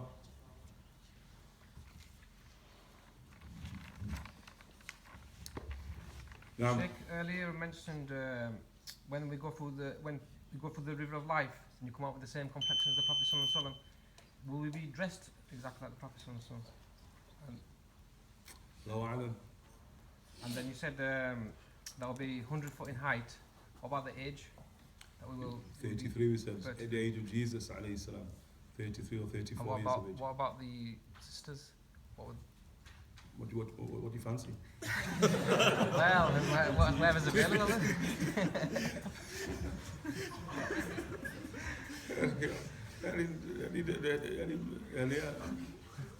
Men and women the same, the same. No, I mean how their complexion. What are they dressed? How they going to look there? Muhammad. هكذا الحديث general for men and women age, beauty, complexion, height, general, it applies to women in the same way it applies to men. Can you give the explanation of the hadith that mentions that dreams are 146 part of prophecy? Hadith Bukhari that dreams are 146 of prophecy. And the ulama of that particular hadith, the strongest opinion of that hadith, although the traditions are multiple about the relationship between dreams and prophecy. So that it could be 125th, 132, 140th, 145th, 156th, 150th. There are multiple traditions about the relationship between dreams and prophecy in and of itself. But the version of Bukhari there, which is 146, here, that the ulama radiallahu anhum wardahum, the way they understand it is like, easiest way Ibn Hajar and others bring it, is that the Prophet sallallahu alaihi wasallam, that revelation began with dreams. So the revelation unto the Rasul sallallahu alaihi wasallam in the hadith in Bukhari saying Aisha, it begins inside the dream state. So the Prophet sallallahu alaihi wasallam, as she said, he would not see something in the dream state, say that it would come kafalaq as-subh, say that it would come like the splitting, the breaking of the dawn. And so you understand that is premonitions. The Prophet sees something, he sees destiny inside of the dream state, and then when he wakes by the breaking of the dawn, and some take it literally, by the breaking of the dawn, he will see whatever he saw in the dream state happen right inside of the wake state, sallallahu alaihi wasallam. He's seeing destiny flowing into the world, sallallahu alaihi wasallam. And so that for the Prophet sallallahu alaihi wasallam, they say it was a 6-month period inside of Al Bukhari, 6-month period. And so then they make mention of that. Then when Gabriel now manifests upon Hira, from the first descent of Gabriel up until the death of the Prophet ﷺ, a 23-year period. And so if we put 6 months over 23 years, then you get 146. And so that's how some have interpreted it. The 146 of prophecy, dreams, because of how the Prophet ﷺ experienced it in that regard. Now, so technically dreams are easy to interpret. say again. The dreams are easy to interpret because they are as they are, and they. No, dreams are not easy to interpret. Oh no, the point is dreams are not easy. The specialist in dream interpretation, mu'abbirin, of the most difficult sciences, because it's ordinary. It's not a science that you can read a book and study. It's a science that really does connect to wiratha. It's a science that connects to inheritors, bequeathing it to certain people who have an isti'adad, they have a propensity towards it. Okay. Yeah. This says this Umar series. Do you recommend people to watch that series? Film? Yeah, the Umar series. Nah, on YouTube. nah, liars. Now I read something recently. What's his name? What's that famous actor name? Thought it was interesting. The one who just said he should kill Trump. What's his name? Depp, yeah, Johnny Depp. And he said his entire life he's mastered the art of lying. That's what he said about acting. He said acting, it's just lies. That's what Johnny Depp said, and that's what our teachers said. I used to scratch my head with it, but our teachers have said that, it's all lies, The television there is lies, and by engaging television, we're engaging lies, That first and foremost, that ain't Umar. It's just not Umar. So somebody's lying, that is Umar. And if you look at a child with the sort of innocence of children and the purity of children, they'll actually believe that is actually Umar. And if they actually saw that man walk, they Umar, how can they say Umar? They will start like that's how can that? And so us, we're sort of reared upon lies, yani, upon lies, and nothing more abhorrent to the Prophet ﷺ than lies. And what is more abhorrent than that is showing Allah Ta'ala's people, yani, lying about Allah Ta'ala's people. That is not Umar. It's not Umar whatsoever. It doesn't represent Umar. It doesn't represent Umar in terms of form. Yani, Umar ibn Khattab, 9'2", yani, hakada. Like Sheikh Ali Jum'ah there said 9'2". Clear in the book, min Rijal al-Sudus, from Sudus, yani, sitta adhru'.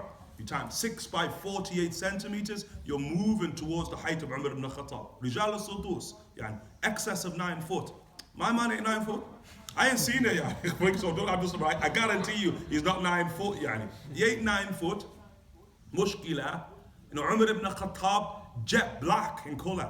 Jet black, Umar ibn Khattab. My man ain't jet black. Araftum, he ain't jet black, yani. So kaif, yani. Araftum, yani, that's the complex of the Nasara now. Araftum, the way you mess with Jesus, we're going to allow them to mess with our people as well, yani. Hakada. Araftum, what's going to be left of the deen in and of itself? Nah, forget that. Araftum, we need people to teach people about Umar.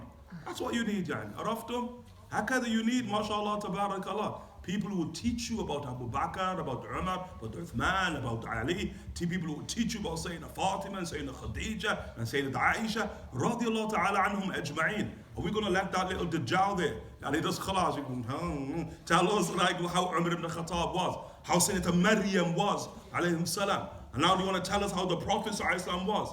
Liars, yani, wicked forgers of lies, yani. They're going to tell us how the Prophet ﷺ was.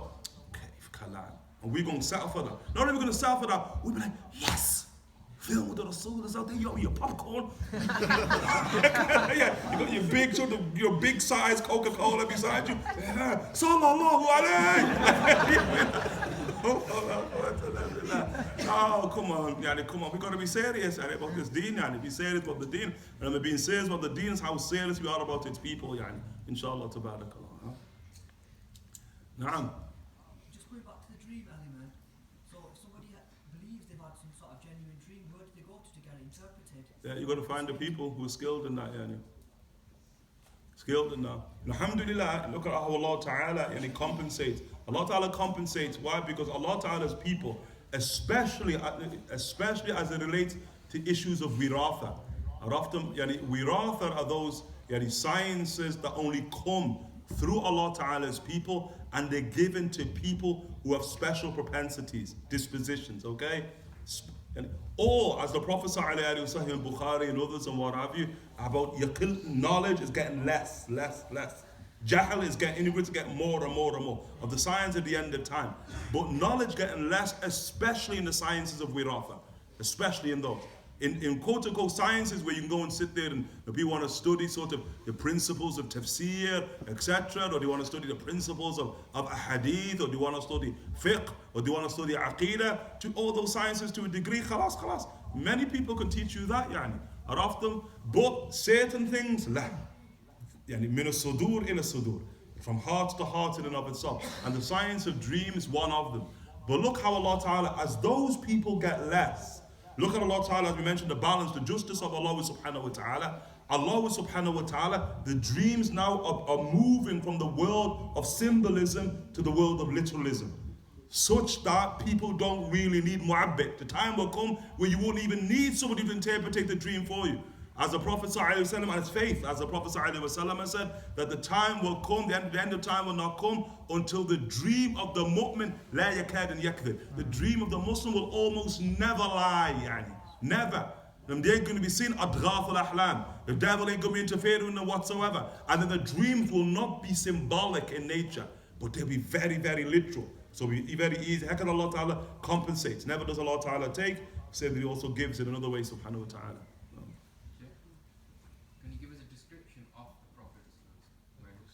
The Prophet ﷺ, well known, inshallah ta'ala, that's a daras in and of itself, inshallah ta'ala.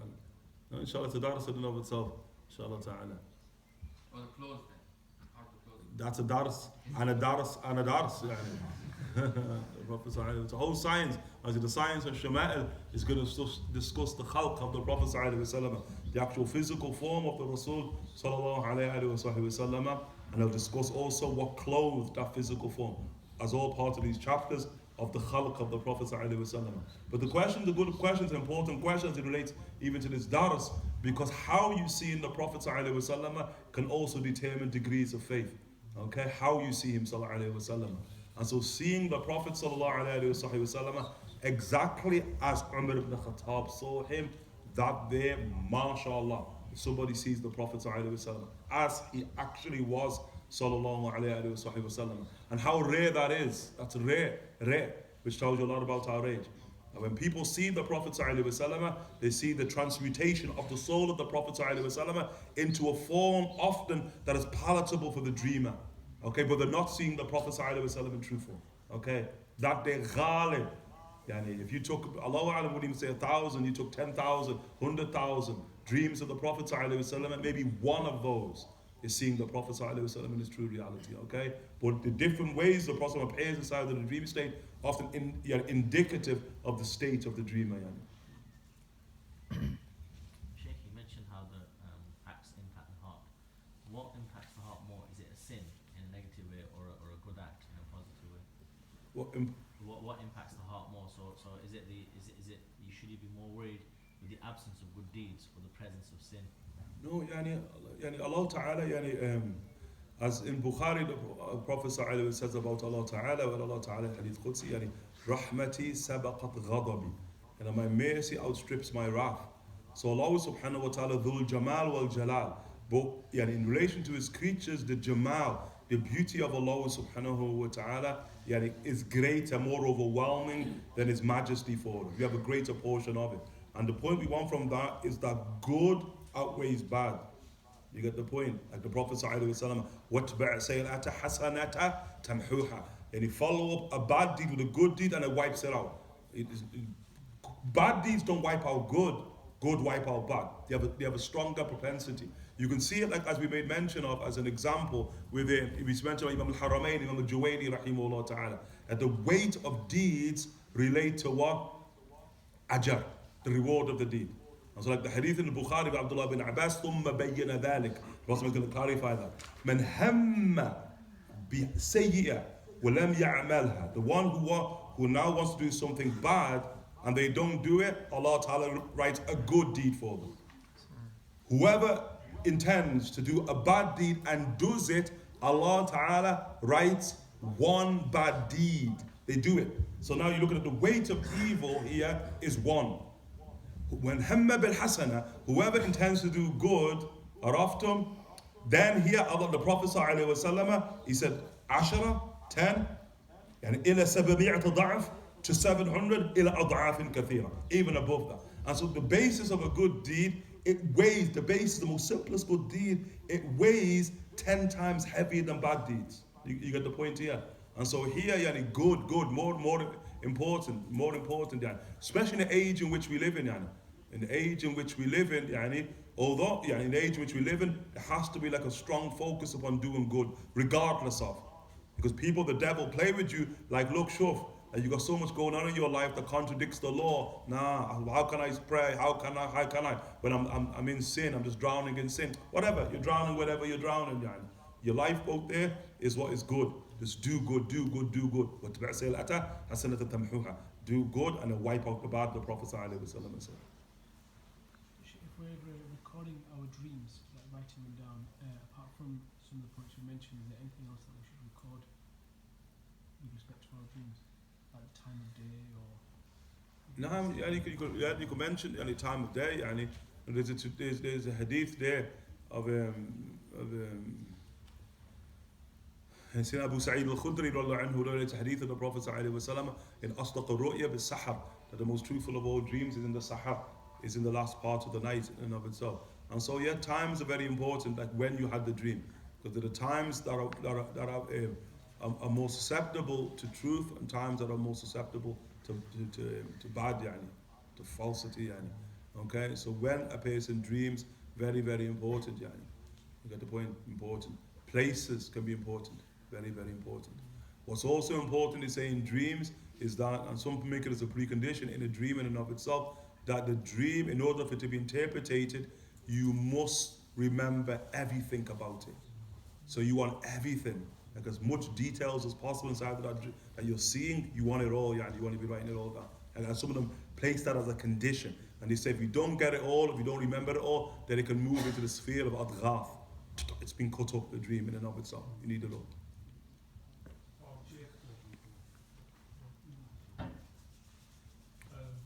You barred from speaking today, yeah, you barred. He's going to come up with something strange, that one, isn't he? He's waiting for it, yeah, the core.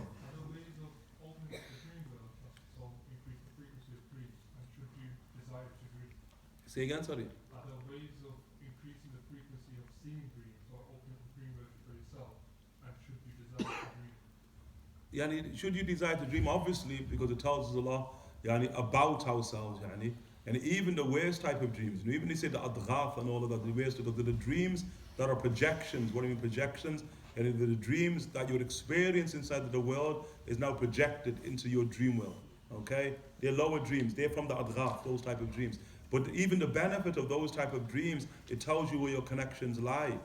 You get the point? I remember Deen, Sayr, wayfaring is about cutting connections to the world. And so one of the ways we can see what am I actually really connected to inside of this world, you'll often see that in the dream state. Although they're not true dreams, and from Allah Ta'ala, from the Malak, or from angels or what have you, but they're projections of your ta'alluqat fi dunya, of your connections inside of the world. And so definitely one should always desire not to see dreams, because we see dreams by our very nature. And often the issue is to remember what you saw. That's where the biggest issue is, to remember what you saw. Okay? That's what we should always try to do, Yani. Remember. Get to a point where we're very familiar with that world. Other ways of encouraging. See, and I remember dreams, like, you know, they say about like knowledge, in a ta'allum fi sighar ka naqsh fil hajar, wa ta'allum fil kibar ka rasm fil ma. He said like learning in childhood is like engraving upon stone. Learning in adulthood is like writing upon water, drawing upon water. It just fades. And so hakada likewise dreams, isn't it? Like the dream, you can wake up vivid, yani. And then like khalas, get up, make wudu, it's gone, yani, it's gone. Just dissipated. Okay, so one really has to really train themselves to ensure that they remember what they've seen, yani, what they've seen, okay? Very, very important. If you're not somebody who remembers dreams, then you should write dreams, yani. You should write dreams. It helps you to remember, because writing it down helps you. If it's good, yani. You're dealing with sort of good or beneficial. And adghaf can be beneficial, good from Allah Ta'ala, etc. Yeah. Yani, if it's evil, if you've seen something really clearly evil, and it's, yani, be careful of that. Yani.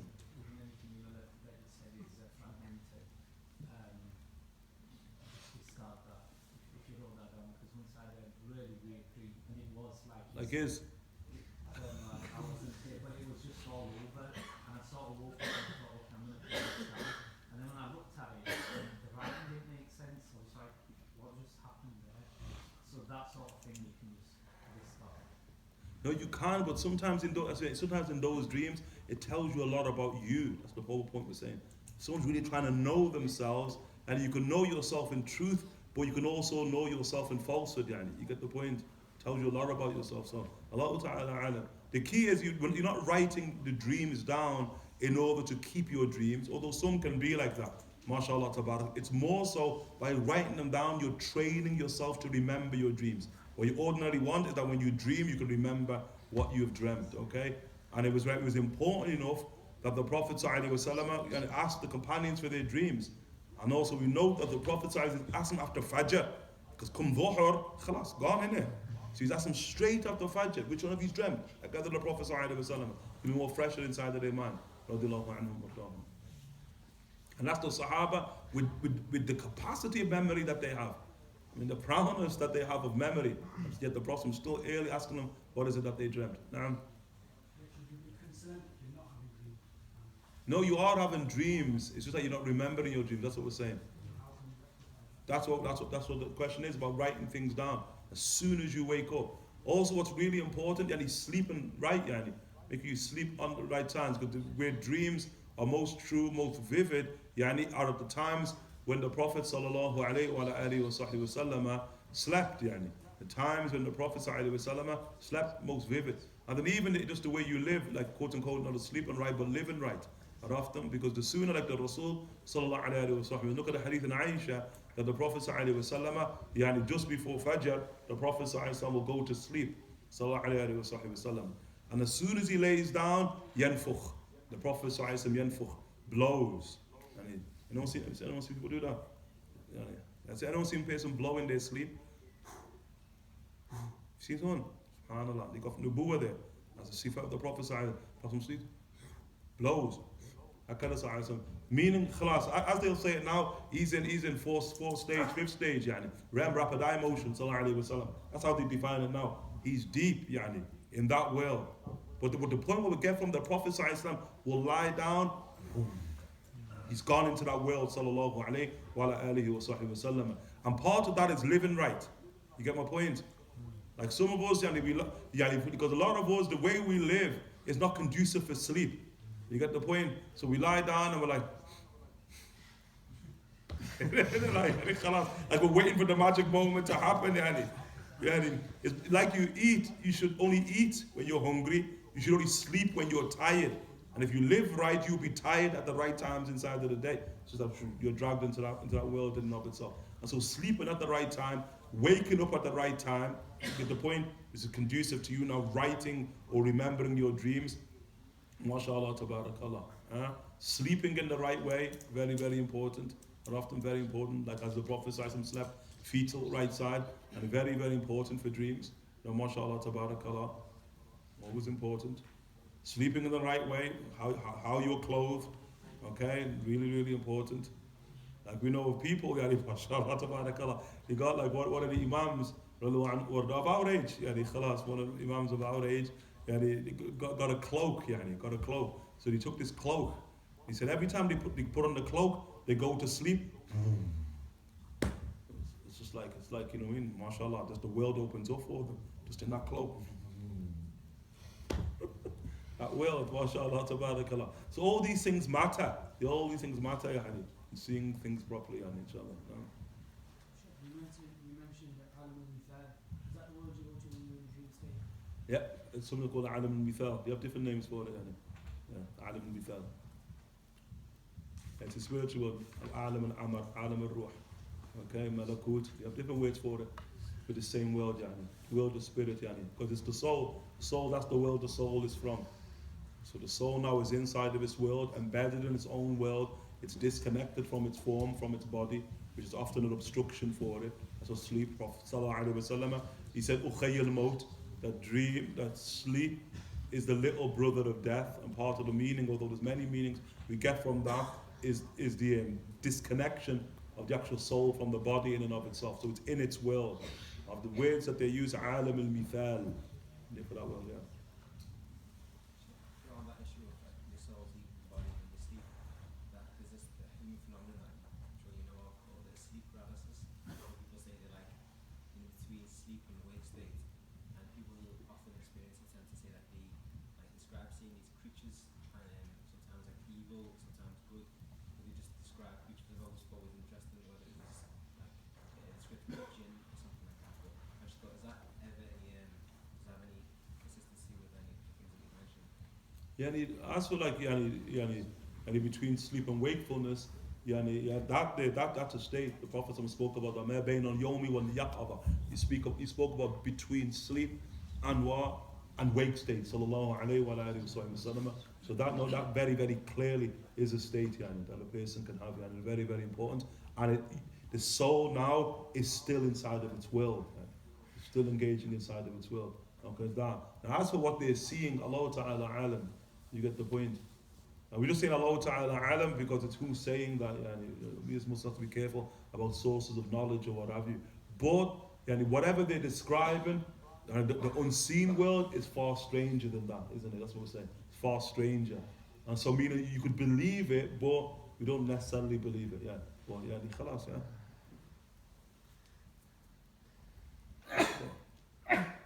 Bad dreams shouldn't be related, but if somebody relates it, so we're saying that there's a possibility that can become a reality in this life.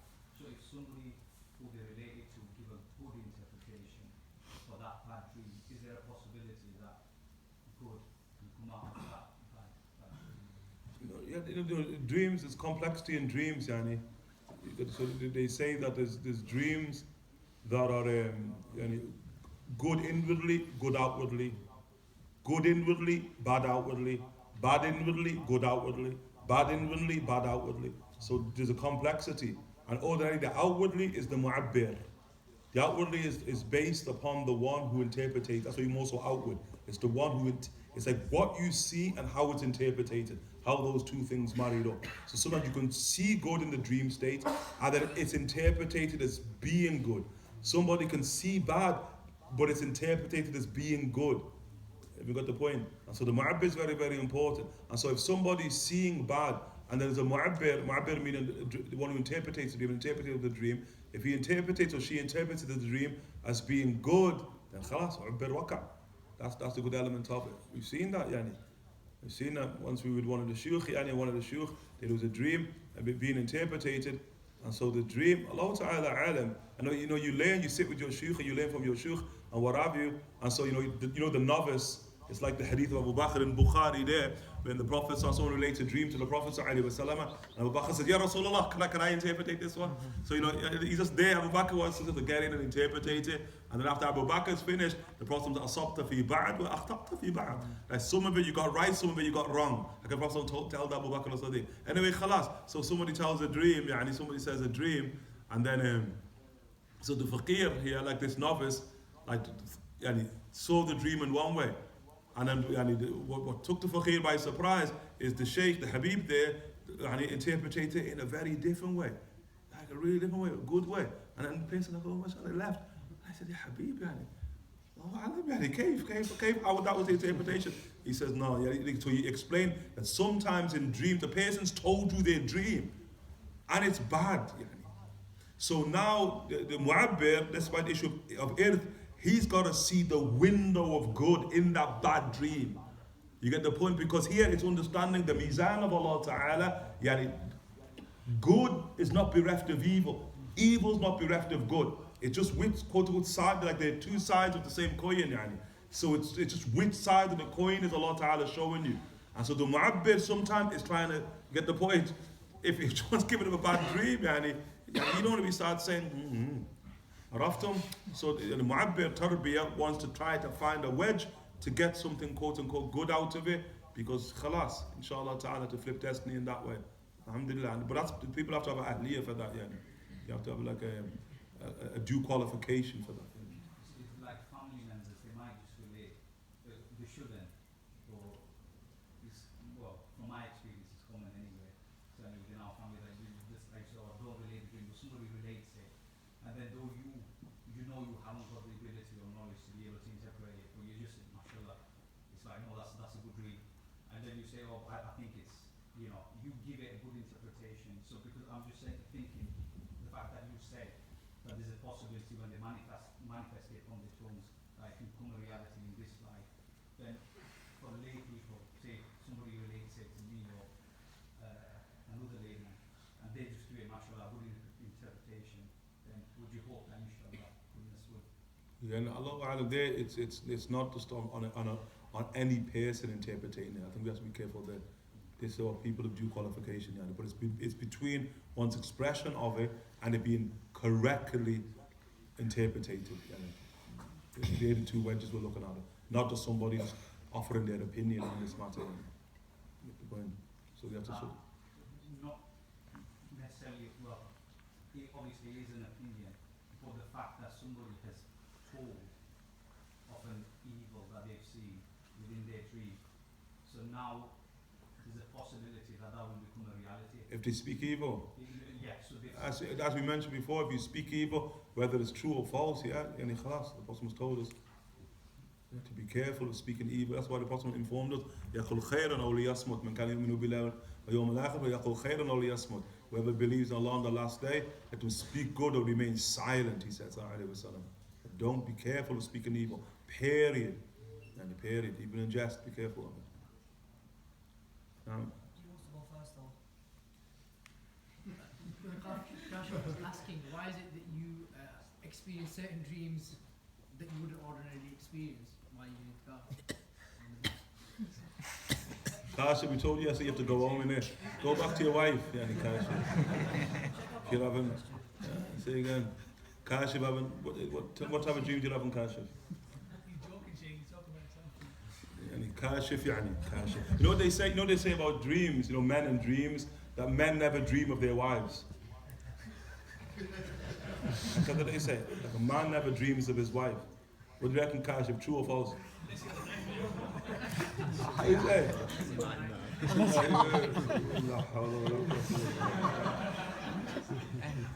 Just hope she don't watch this.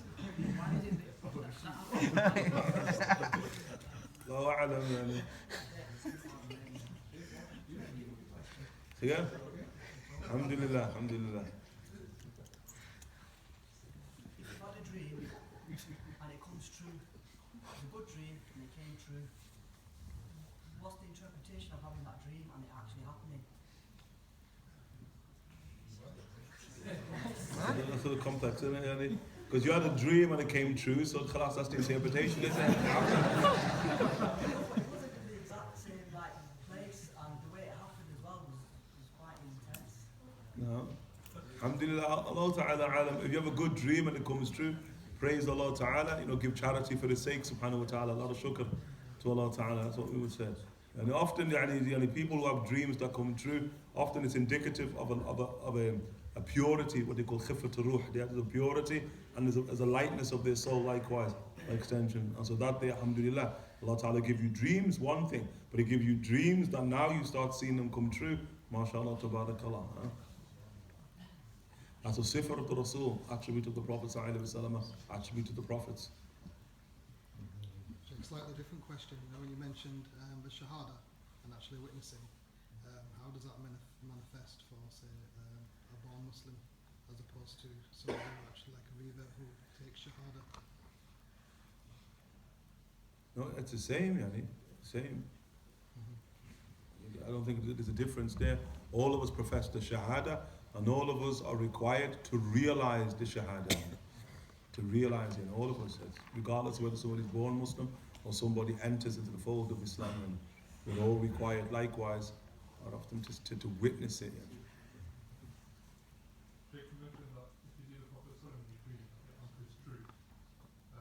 What about with seeing awliya? No, awliya khalas, هكذا يختلف يعني. We need qara'in.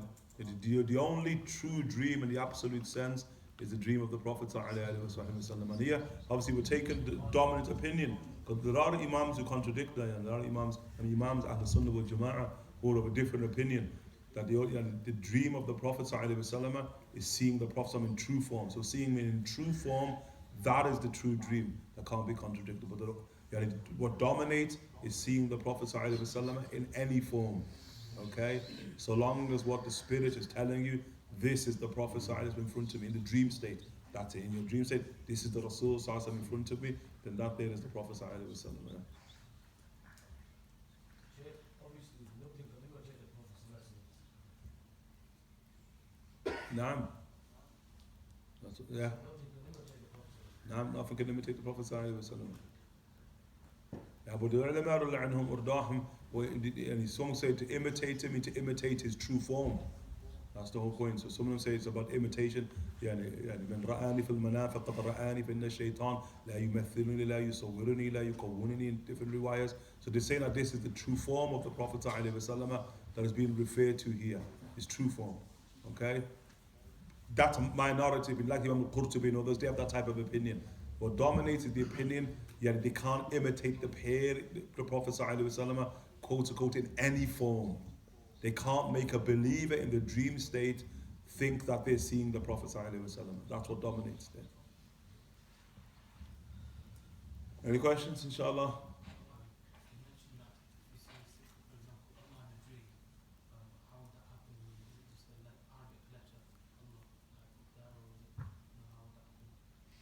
The Arabic letter Allah?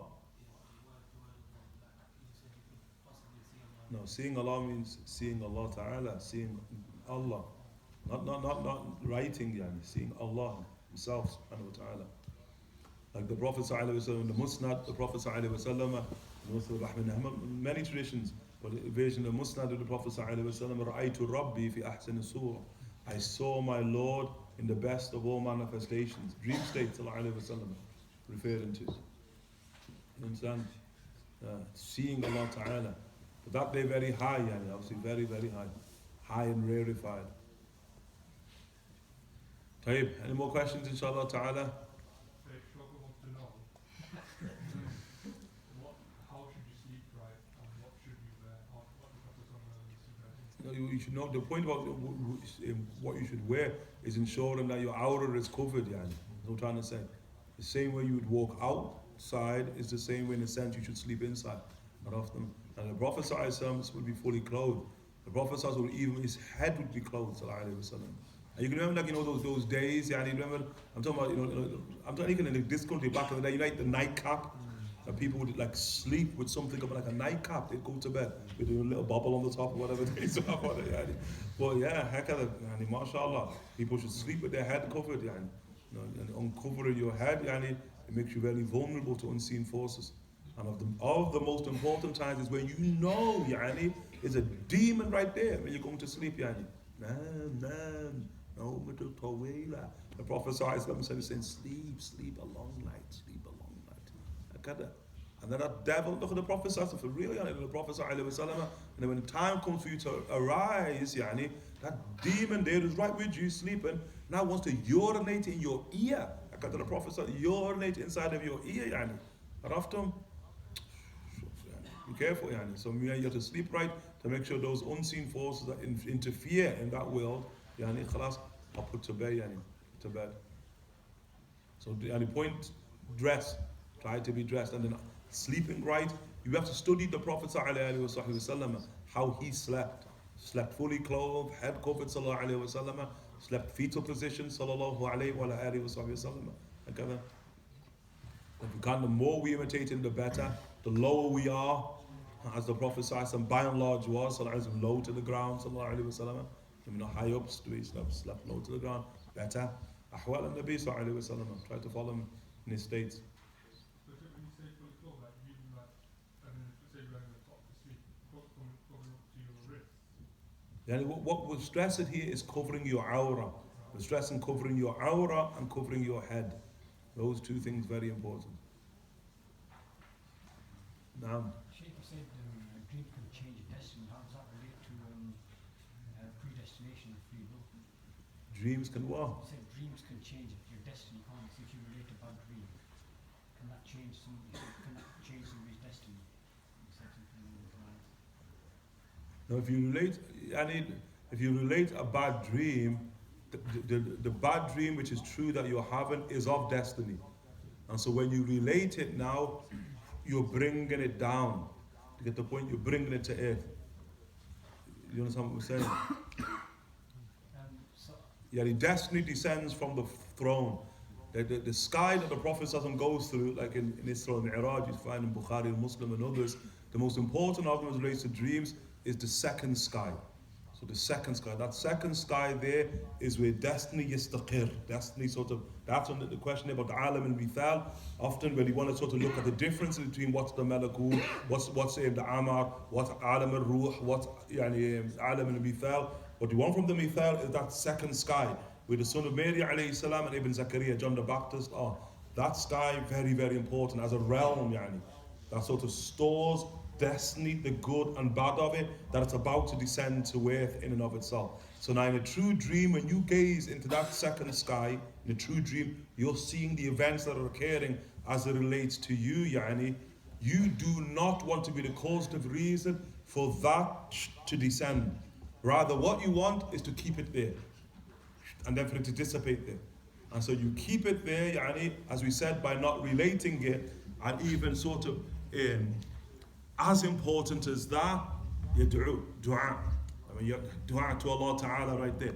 As the Prophet ﷺ told us, that destiny descends and the dua ascends, وَيَتَصَارَعَانِ إِلَى يَوْمِ الْقِيَامَةِ, and they struggle in mid-space up until the day of judgment. So destiny does not come down, and the dua is being prevented by your dua, keeping it up there. Hakada you want to be, that's what we're speaking about. Naam. Look to chapter 15, when are we going to, well, obviously it might be Eid, like tomorrow. Nah, are you Naveed's right hand man or something? When we say Eid Mubarak, we're also saying Ma'a Salam, Ma'a Salam. We're back down the M62, Yeah, that's what I mean, like how we're going to finish it off. Yeah, it'd be nice to finish it off, I think, yeah. I don't know, Sheikh Bilal will finish it off, inshallah. 4 years here, Next year, inshallah. I don't know about that, I told you I'm blocking Amjad, I can. I can and I will, as if you're going to push it there, Can you be bribed? No, haram, rashwa. Haram. You're going to sing for us today? Inshallah ta'ala. Khalas. I'm just going to follow on from that question. Sorry, last question, inshallah. Okay. I was going to say, so in that case, is there multiple destinies then, in that case, that some of them manifest, some of them don't manifest? Yeah, human beings have a great number of destinies, mashallah. Bismillah.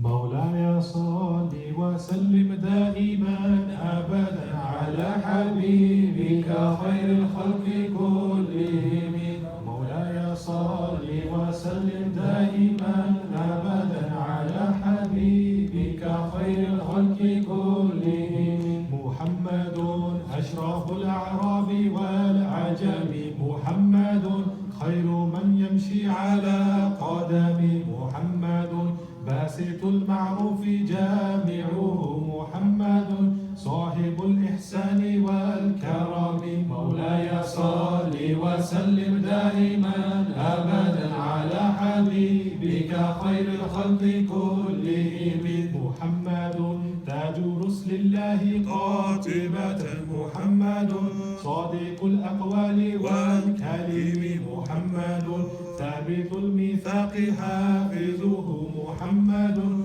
طيب الأخلاق والشيم مولاي صل وسلم دائما أبدا على حبيبك خير الخلق كلهم محمد رويت بالنور طينته محمد لم يزل نورا من القدم محمد حاكم بالعدل ذو شرف محمد معدن الإنعام والحكم مولاي صل وسلم دائما أبدا على حبيبك خير الخلق كلهم محمد خير خلق الله من مضار محمد خير رسل الله كلهم محمد دينه حق ندين به محمد مجملا حقا على علم مولاي صل وسلم دائما أبدا على حبيبك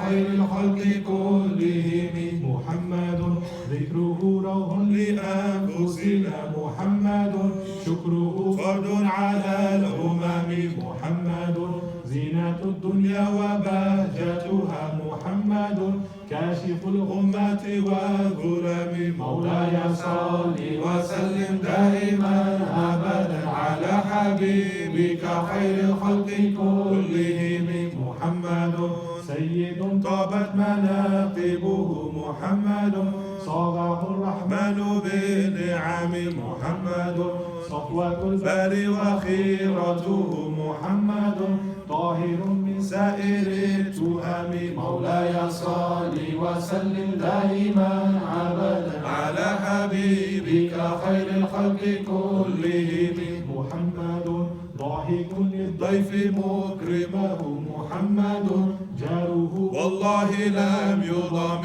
محمد طابت الدنيا ببعثته محمد جاء بالآيات والحكم مولاي صل وسلم دائما أبدا على حبيبك خير الخلق كلهم محمد يوم يوم بعث الناس شافعنا محمد نوره الهادي من الظلم محمد قائم لله ذو همم محمد خاتم للرسل كلهم مولاي صل وسلم دائما أبدا على حبيبك خير الخلق كلهم مولاي صل وسلم دائما أبدا على حبيبك خير الخلق كلهم يا ربي بالمصطفى بلغ مقاصدنا واغفر لنا ما مضى يا واسع الكرم يا ربي بالمصطفى بلغ مقاصدنا واغفر لنا ما مضى يا واسع الكرم يا ربي بالمصطفى بلغ مقاصدنا واغفر لنا ما مضى يا واسع الكرم مولاي صل وسلم دائما أبدا على حبيبك خير الخلق كلهم مولاي صل وسلم دائما أبدا على حبيبك خير الخلق كلهم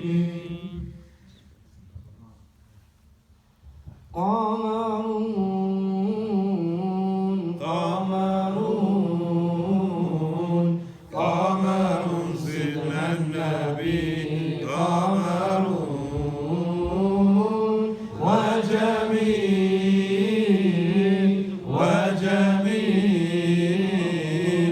وجميل سيدنا النبي وجميل وكف المصطفى كالورد هادي الله الله وعطرها يبقى إذا مست أيادي الله الله وكف المصطفى كالورد نادي الله الله وعطرها يبقى إذا مست أيادي الله الله وعم نوالها كل العباد وعم نوالها كل العباد وعم نوالها كل العباد حبيب الله يا خير البرى يا قمرون قمرون قمر سيدنا النبي قمرون وجميل وجميل وجميل سيدنا النبي وجميل ولا ظل له بل كان نورا الله الله تنال الشمس منه والبدور الله الله ولا ظل له بل كان نورا الله الله تنال الشمس منه والبدور الله الله لم يكن الهدى لولا ظهورا ولم يكن الهدى لولا ظهورا ولم يكن الهدى لولا ظهورا وكل الكون أنار بنور طه قمرون قمرون قمر سيدنا النبي قمرون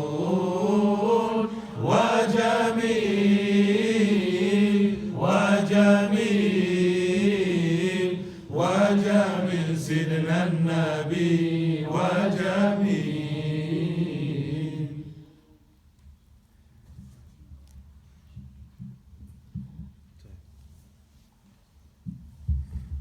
Shall we join in the chorus, inshallah?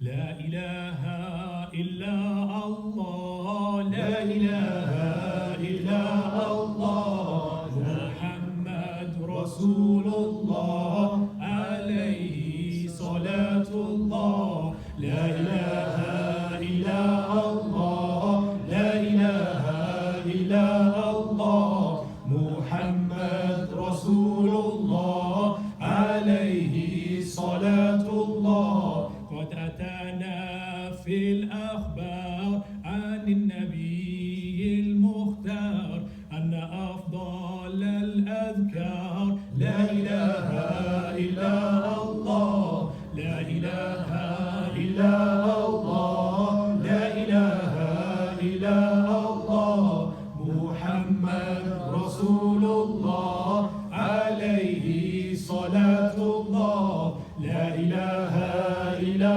الله، لا إله إلا الله، محمد رسول الله عليه صلاة الله. بها يثبت الإيمان، بها يسل الأمان.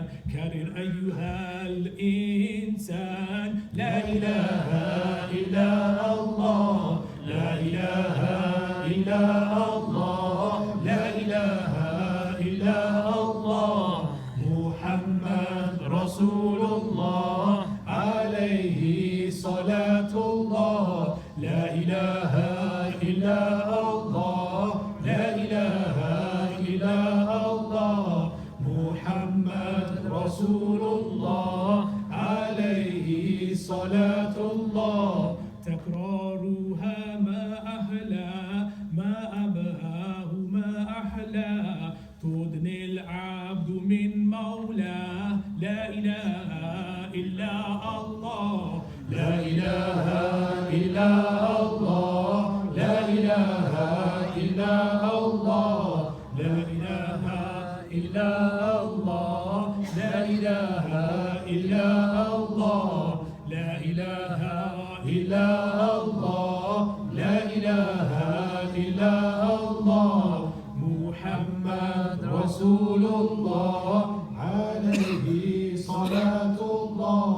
جمعت معنى التوحيد ودلت بلا مزيد.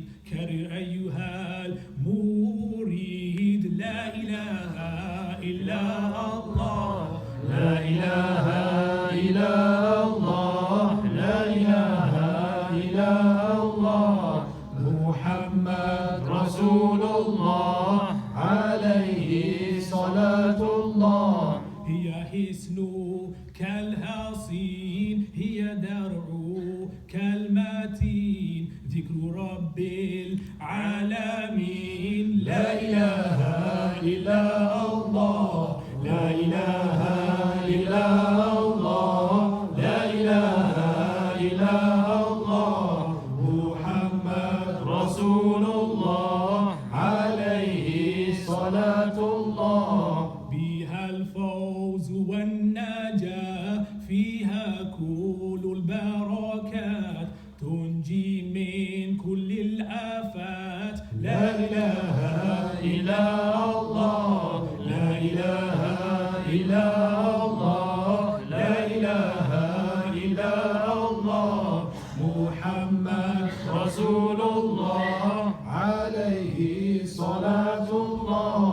فيها للسقم دواء، فيها للضعف قوة، هي كلمة التقوى.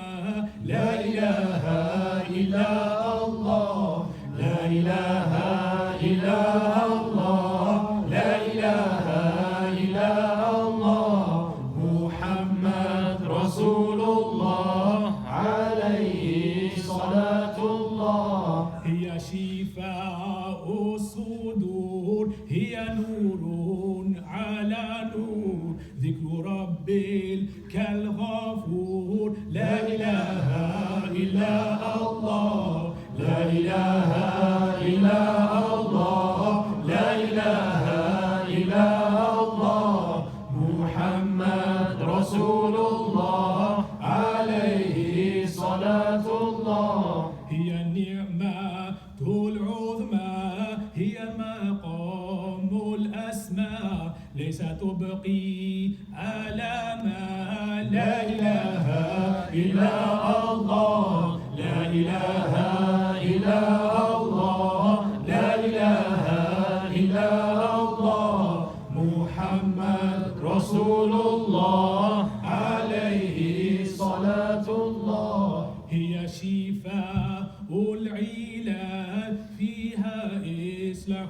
الهلال فاذكر لا تخشى الملال لا إله إلا الله لا إله إلا الله لا إله إلا الله محمد رسول الله عليه صلاة الله لازموها يا إخوان نوروا بها الجنان إن مفتاح الجنان لا إله إلا الله لا إله إلا الله لا إله إلا الله محمد رسول الله عليه صلاة الله لازموها بالأسحار والعشي والأبكار تستمد من أنوار لا إله إلا الله لا إله إلا الله لا إله إلا الله محمد رسول الله عليه صلاة الله نوروا بها القلوب محيسوا بها ذنوب إن أعظم المطلوب لا إله إلا الله لا إله إلا الله لا إله إلا الله محمد رسول الله عليه صلاة الله يقارنها الإقرار برسالات المختار من حبانا بالأنوار لا إله إلا الله لا إله إلا الله لا إله إلا الله محمد رسول الله عليه صلاة الله خير الخلق عند الله صاحب العز والجاه محمد رسول الله عليه صلاة الله لا إله إلا الله لا إله إلا الله محمد رسول الله عليه صلاة الله لا إله إلا الله لا إله إلا الله محمد رسول الله عليه صلاة الله لا إله إلا الله لا إله إلا الله محمد رسول الله عليه صلاة الله ما شاء الله. الفاتحة لحضرة النبي وعلى الفاتحة.